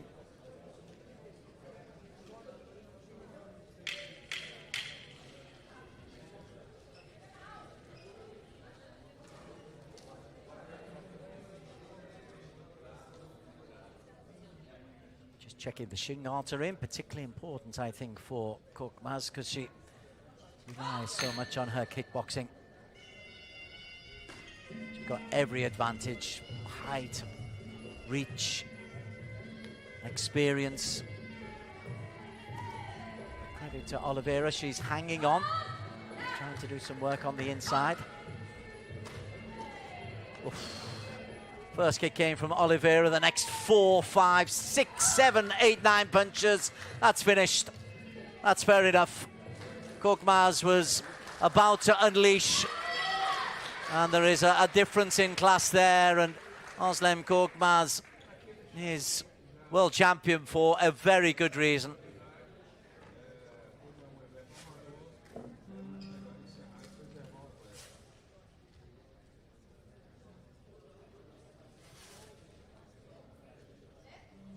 Well, it's going to take a very good Muay Thai exponent to get the better of Özlem Korkmaz in the win. Referee stopping the contest in the second round to prevent any more punishment to Carla Beatriz Oliveira dos Santos. And so it's Korkmaz who will progress to the final. Little photo from her coach.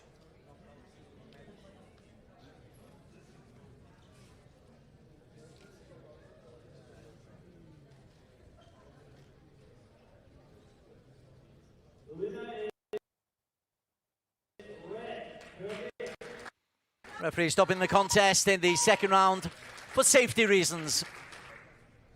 Korkmaz was about to unleash onto the Brazilian, who's taken the defeat,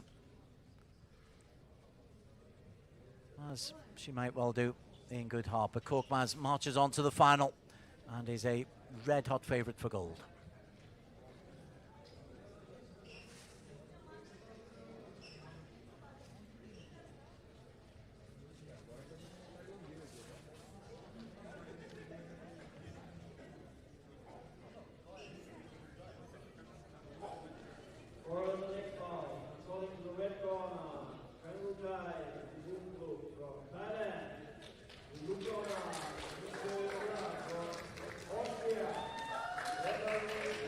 Athletes enter the ring for the semi-final of this women's under 48 kilogram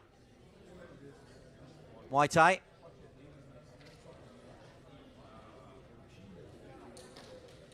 MuayThai isn't really well known on the international circuit, but she is known on the Thai national and amateur circuits.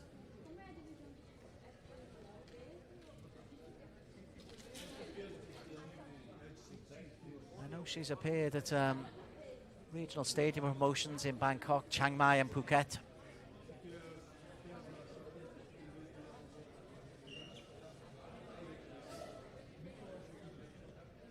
She's up against Laura Kincho.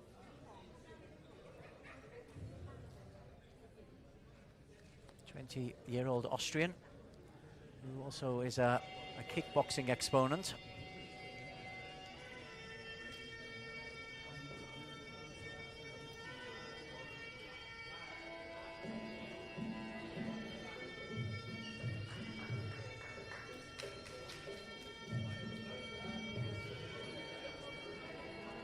I've seen MuayThai about in Korat a few years ago when she was an up-and-coming youngster. I've not seen her at this international level. And Ola, who has a reputation for being so light on her feet, is a WACO world and European champion.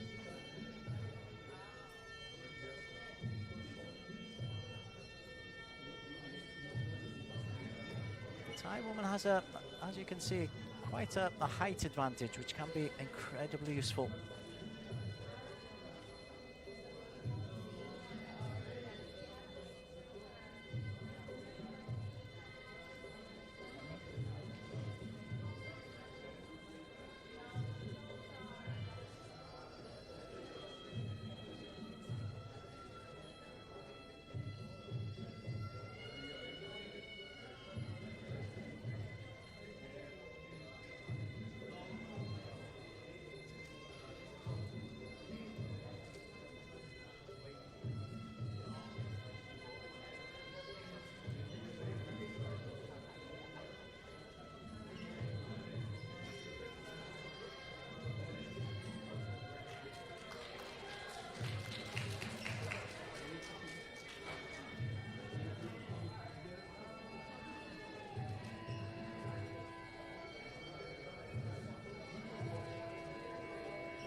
Already through in this competition to the final is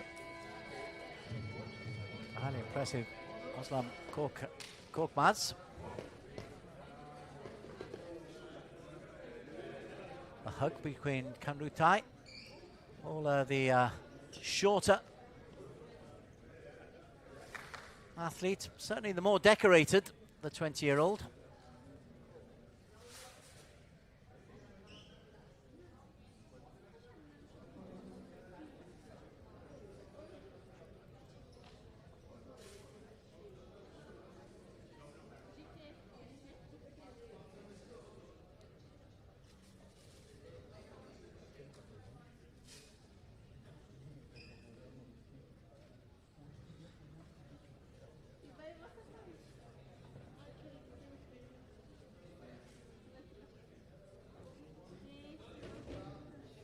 Really curious to see if MuayThai can step up a level.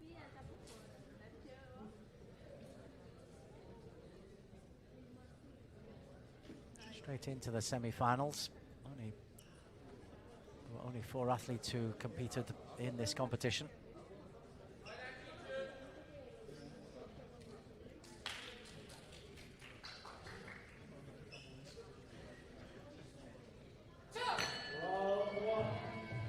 MuayThai in the red. Needs to make a height advantage count. Well, that goes for those kicks. You can tell the kickboxing exponents. She's straight in there. Those push kicks, the debilitating kicks to the side of the thigh.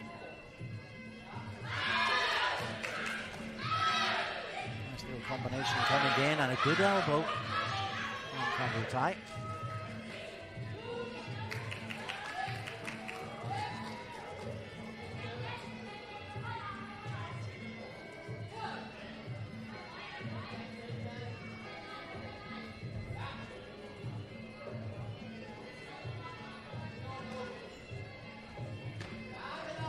And that side kick from Ola.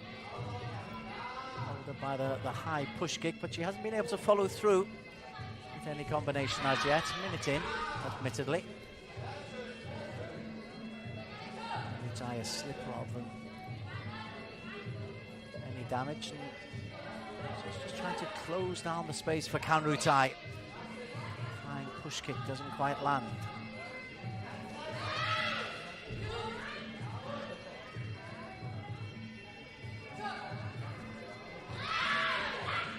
Oh, real power in that kick. Took MuayThai off her feet. She gets a telling off for it, but that was a little bit humbling for MuayThai.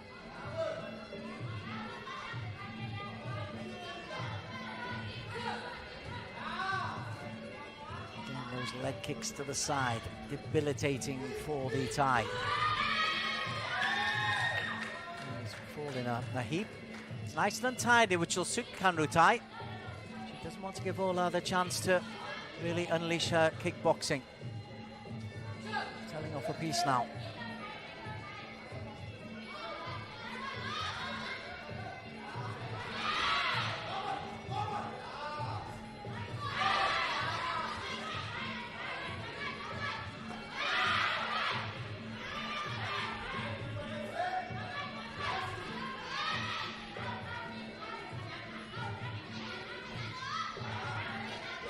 Ola's not been able to impose herself on MuayThai in the tie. Well, she's done herself proud in this first round. Well,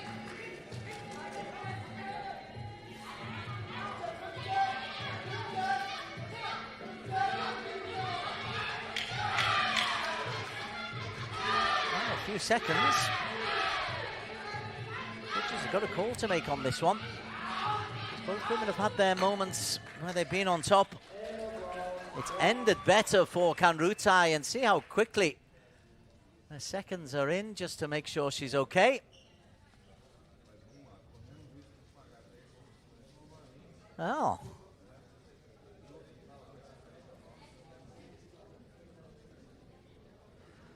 Maybe the regions in Thailand are world class. She's certainly given Ola things to worry about here, has the Thai.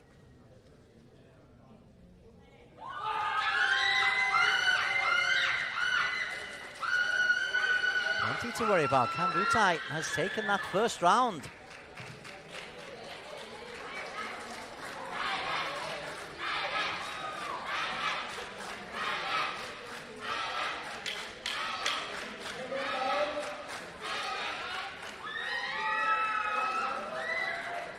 Talking to for Ola, but you can't come all this way to Brazil and not show us your qualities. You're a multi-champion.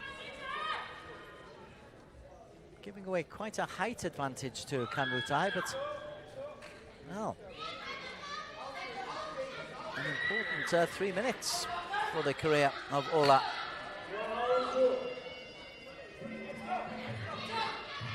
Austrian in the blue, the Thai in the red. Thai has the first lead, and it's far more aggressive instantaneously. Keeps going Ola. The Thai responds, tries to go kick for kick. A bit of a slip. And she was coming in, but she's happy to trade blow for blow. And look at the reaction, the crowd right behind her.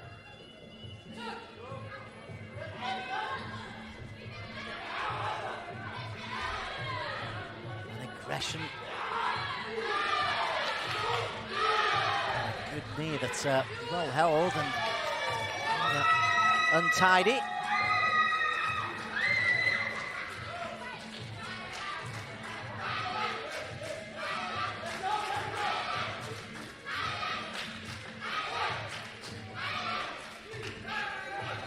Leading with the knee, the high knee has been very effective for MuayThai in this second round. And Ola's, after the aggressive start, she picked up some points. Find herself in trouble when it comes to the power moves and the strength moves. And the referee struggling to separate the two from the clinchers.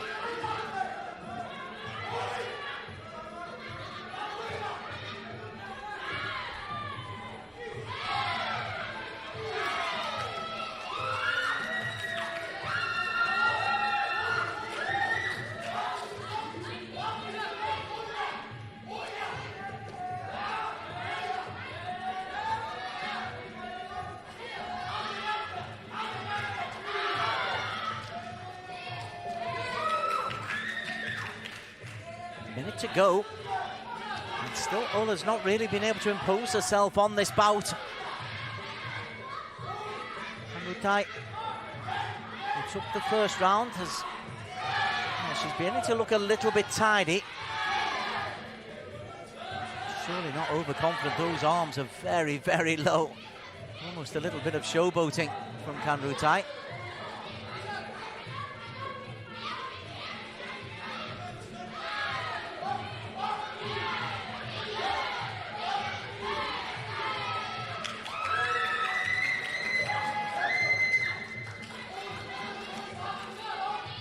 Well, 20 seconds of a round. MuayThai is beginning to show a little bit of fatigue, but she's landed some good work, some good kicks, some good high knees, and now a nice little left jab flashes through. The hands are low, and she's confident to right over the top as well from Ola. MuayThai, well. She took the first round. Has she done enough to take the second?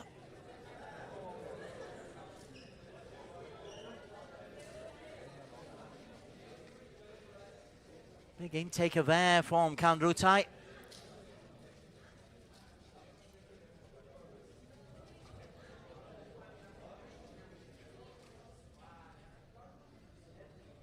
Years of age, same age as her opponent.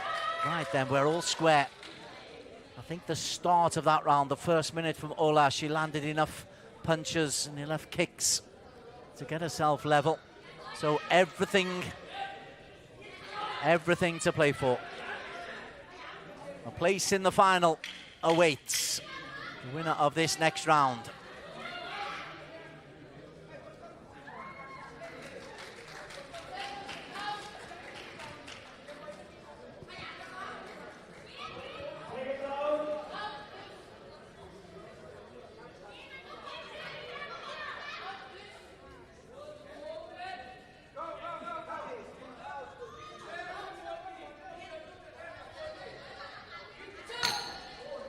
Seconds out, MuayThai still worried about her shin pads. With the strapping on the shin pads as Ola comes forward. Ola might have the greater fitness.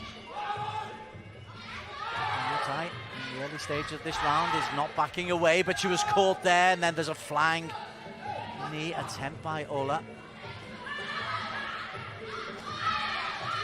MuayThai responds. Ola, a little flurry of punches. Still those low hands from MuayThai.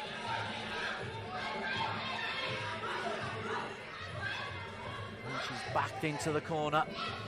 Well, this is a strong opening 45 seconds this round. And she's just reining those knees in. And indeed it is going to be a count.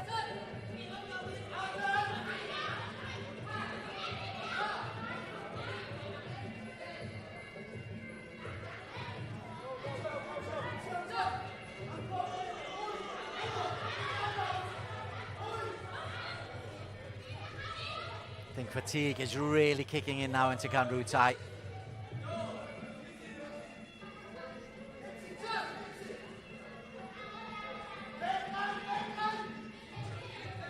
The arms are low, but it's not the showboating that we saw for part of the second round.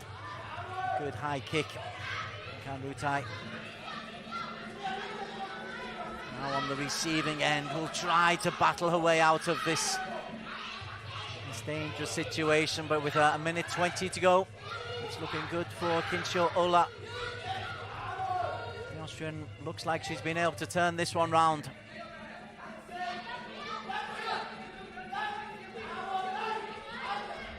And another of those flying knees. And that is it. It's over. Too much for MuayThai. Oh, she gave herself and her fans a little bit of hope by taking the first round. But then it was just relentless from Kinsho Ola. And the 20-year-old Austrian has turned this one around, lost the first round, but referee stops the contest in the second. A clearly fatigued, a clearly shattered MuayThai Public.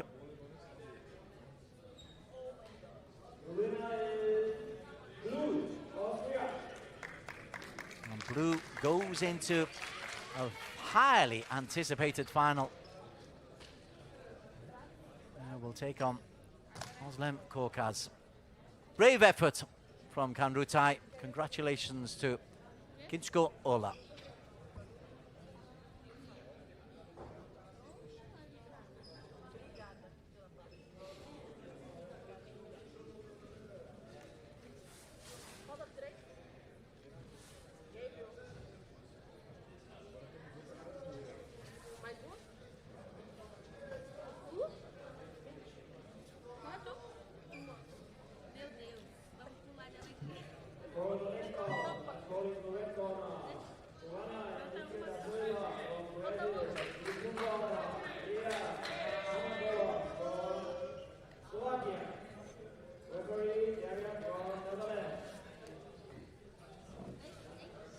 Women's under 51 kg semi-finals. Giovanni Henrique da Silva from Brazil in the red corner against Lea Tanakova from Slovakia.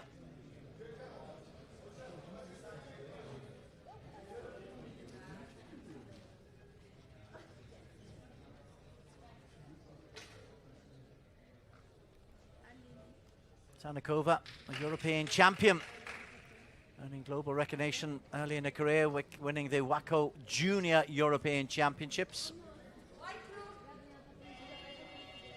Based out of the city of Chongqing.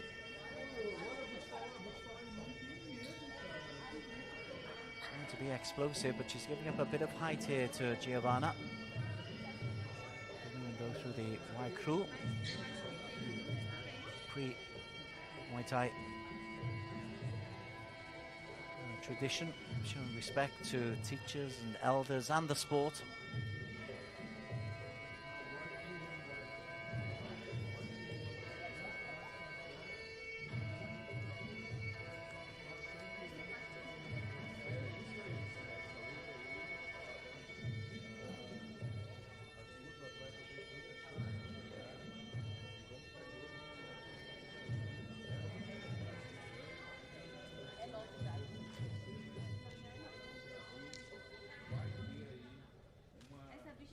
Da Silva in the red. Huge height advantage over Tanakova.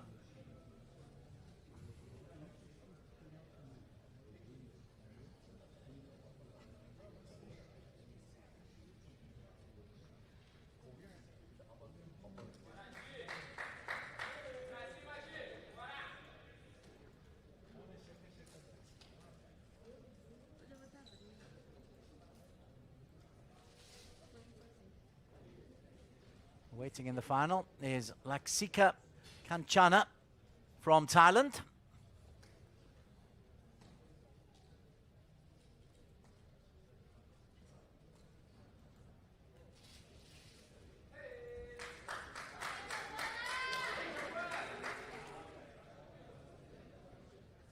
Tanakova has the age advantage, a couple of years older than Da Silva, but as you can see, that the height and the range and the reach of the Brazilian is a considerable advantage.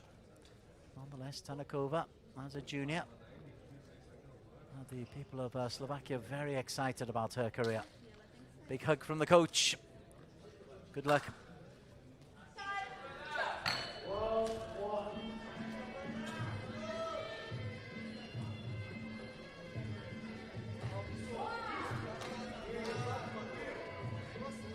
The 51 kg.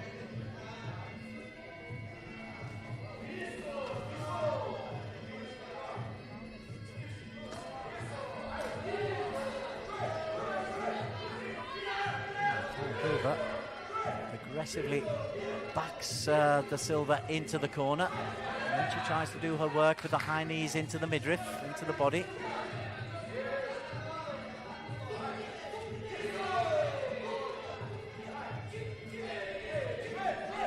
Use that high kick, that roundhouse kick into the waist area of Da Silva. Here's Tanakova.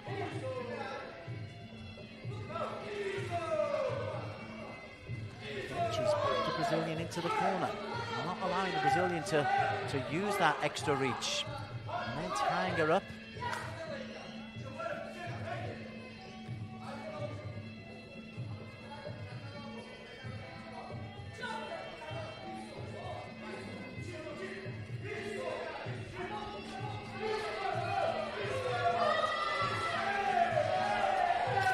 It's better from the Brazilian. That space to swing those big kicks, but again, look at that. Tanakova's forced her right into the corner. No space for her to use that reach. Tanakova's done brilliantly, taken the reach advantage out of play.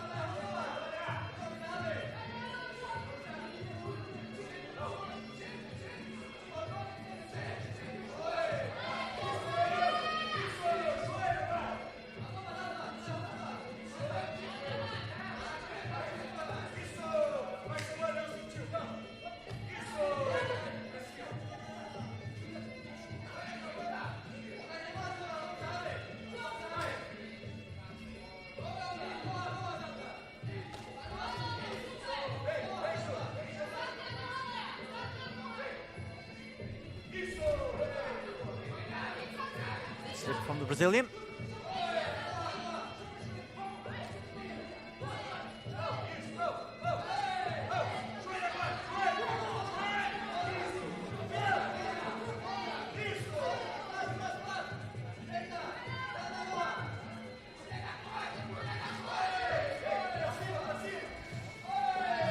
Tanakova has done really well. She's just cut down the space right the way throughout this round and taken the bout to the Brazilian. She's landing the punches, she's landing the kicks. And she finishes with a slightly late kick. Not too much damage done. But MuayThai IQ from Tanakova very, very high. She knew exactly what she has to do. And the Slovak, I'd be surprised if she hasn't taken that first round.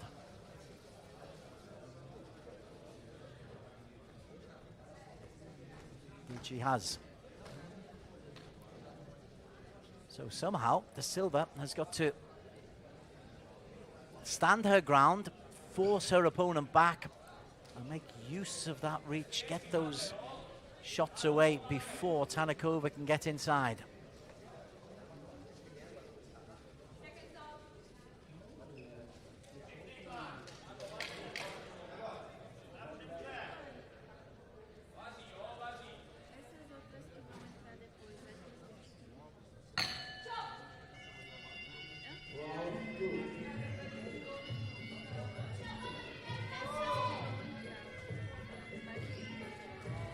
Into the second round straight away.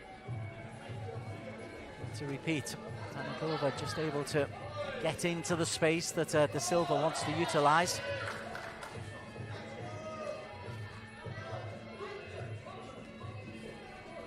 Well, De Silva's throwing single punches and single kicks, not really being able to put any combinations together.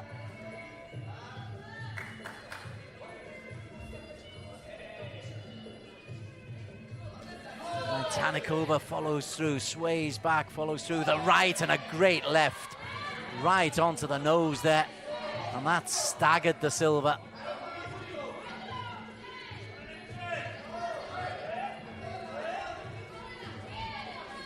And no space once again.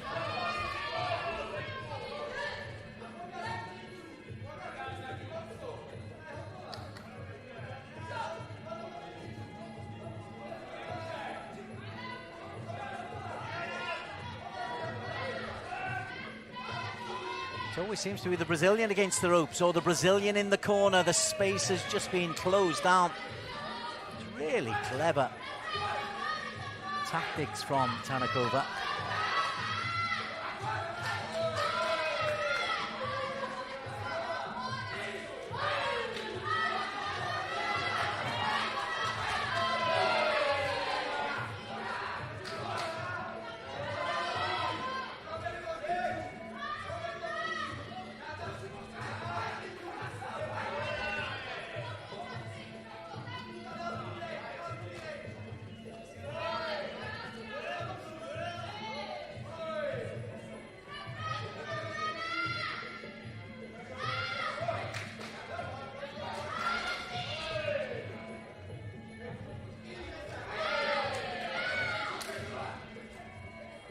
She does come forward, De Silva. Tanakova is able to just step back.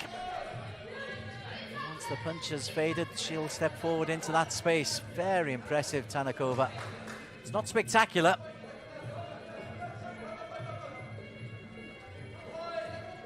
The left lands. She's landed a couple of very solid lefts onto the face of Giovanna De Silva.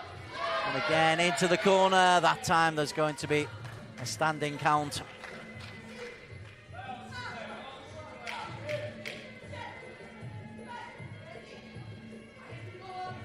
Final 5 seconds.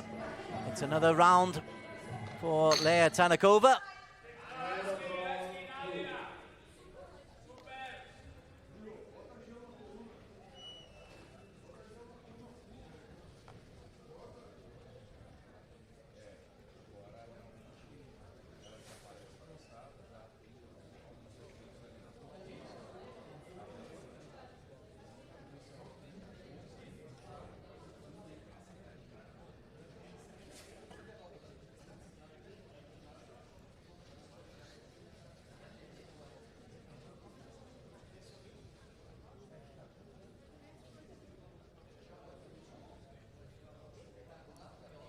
Tanakova's pedigree in the sport.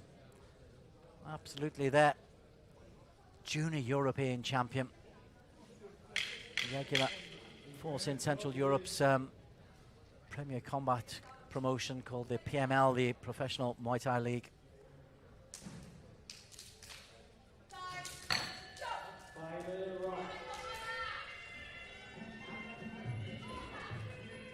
She's trimmed down a few kilos to compete in these university games at the under 51 kilos, often fights at 53. By 2 rounds. Avoid catastrophe. Place in the final against the Thai weights. Brazilian Da Silva. Again, she's backed into the corner. And those kicks are defensive rather than the start of something offensive. And she's defending, and this might not go the distance.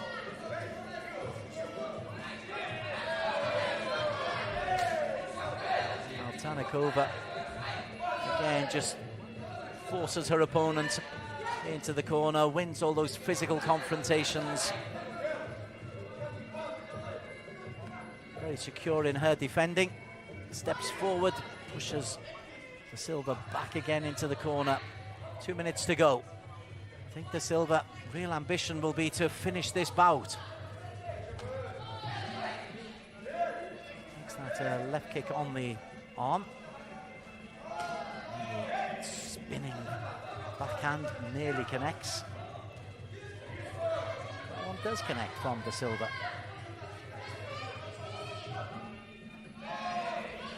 Relentless from Tanaková.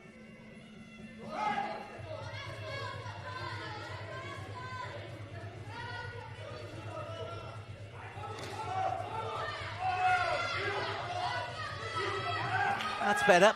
We haven't seen much of this from Da Silva in the bout so far. Now she's, for the first time, really showing some aggressive instinct, but then is once again forced back onto the ropes.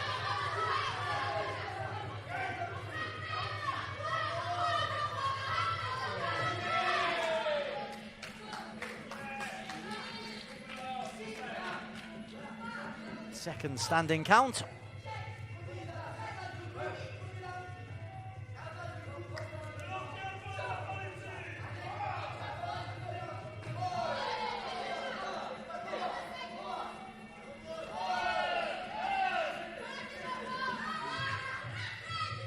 Seconds to complete the job as Silva desperately tries to spin away out of trouble and is then backed into the corner again. Tanaková, this is going to be a unanimous points verdict. She's pushed away, and that's the kind of aggression that maybe might have served Da Silva better, but in all honesty, she's up against a very, very good exponent of Muay Thai. The boxing is good, the kicking excellent.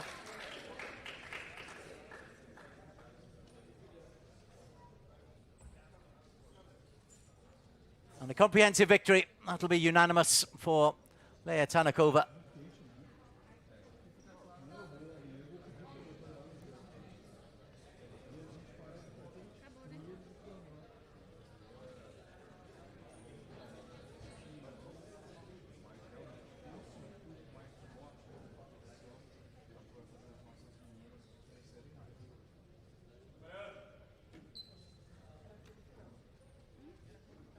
The win, unanimous points verdict. Well done, Da Silva, for staying in the contest. But a big smile from Leah Tanaková on the place in the final of the women's under 51 kg. Deserved and impressive.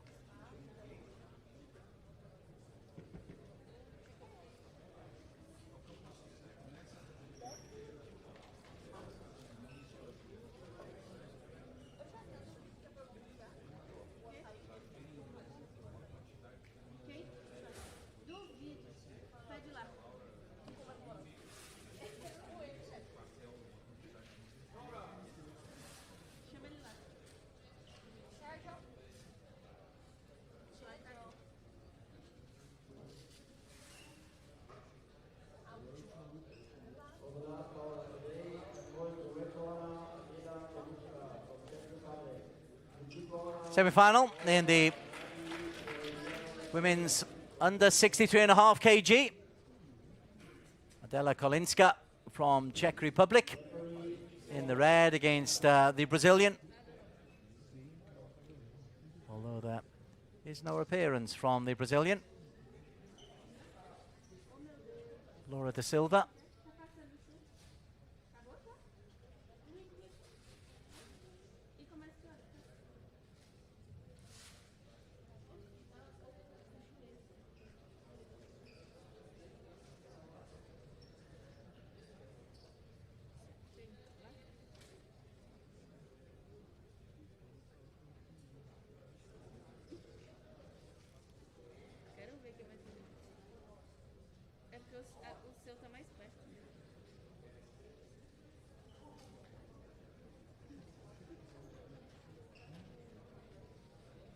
Laura Bernardi da Silva.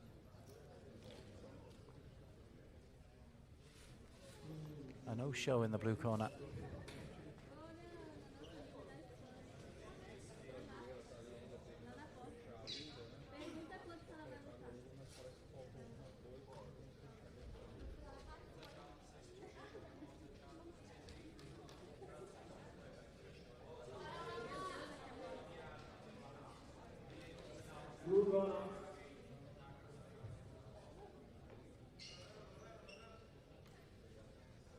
Belatedly enters the stage. Took her time. There's how to make an entrance.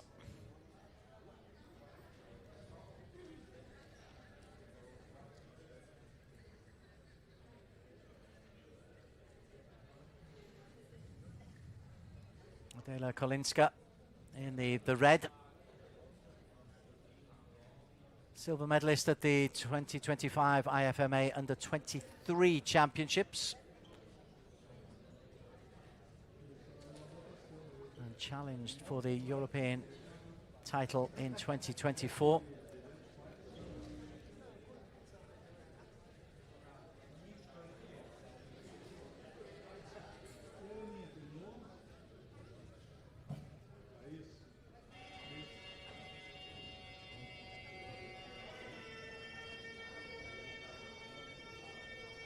Opponent, Laura Bernardi.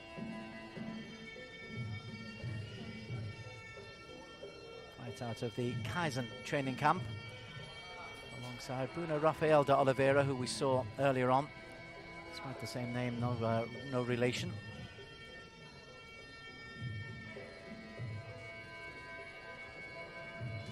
It's for the opportunity to meet Aisha Abid from Norway in the final in 3 days' time.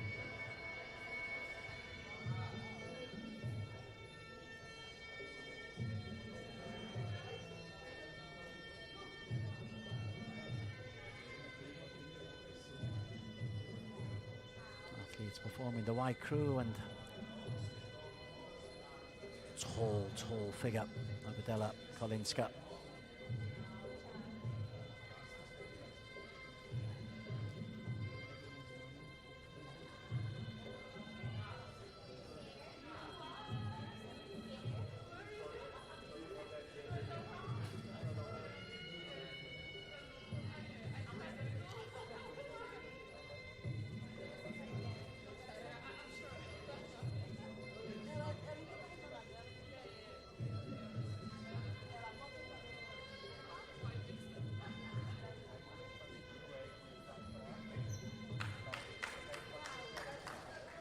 Crew performed by both athletes. There you can see the height advantage of Kolinska over da Silva.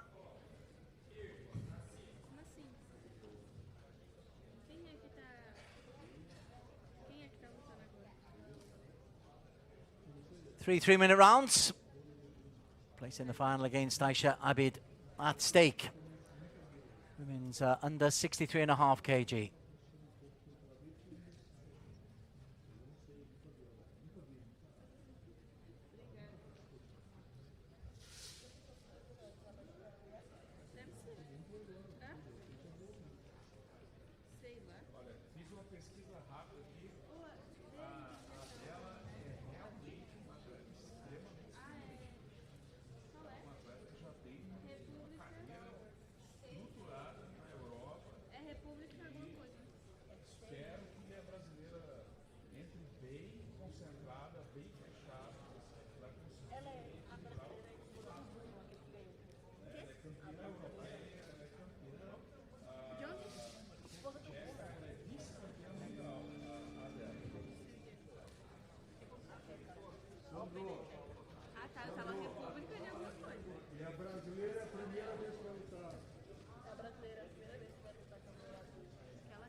taken a while to get here.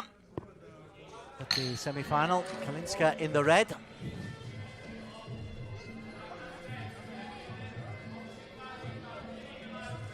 Problem for the silver will be to try to get inside that fabulous long kick to the top of the head instantaneously, and that's the difficulty for the Brazilian. Another big kick, 1, 2, 3. And then trying to use that reach with a right and then a left elbow. And the kick around the side. It's a powerful opening, this by Kalinska. The silver is going to do very, very well to last the 3 rounds. Another elbow comes through, a left and a right. The referee at some stage, I think, is going to be looking at this. Indeed, she steps in. It's an early count against Laura Bernardi da Silva.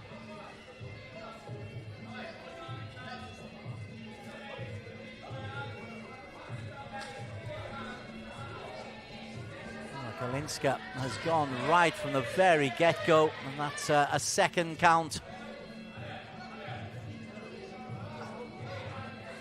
Laura will do well to survive even this first round, you think. Kalinska again flies through, and that's yeah, that's enough. That's enough. De Silva wonders why it's been stopped so early, but I think the referee dead right. Kalinska was just getting through the defense at almost at will. The referee stopping the bout in the first round. And Kalinska versus Abid is going to be a good final in a few days' time.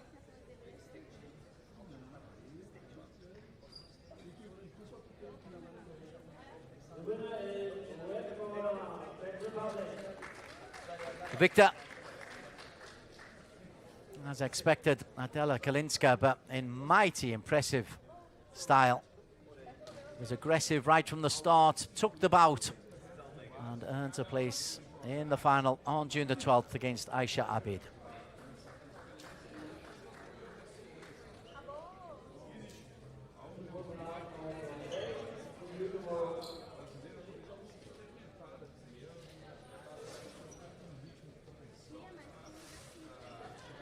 And with that, we conclude our coverage from Ring A at the MuayThai. Been some terrific bouts in the men's under 57 and under 67. Brazilian participation in 3 of the semi-finals, on going through to the finals to look forward to. I hope you've enjoyed our coverage from day 2 of the World University Championship Combat Sports Muay Thai.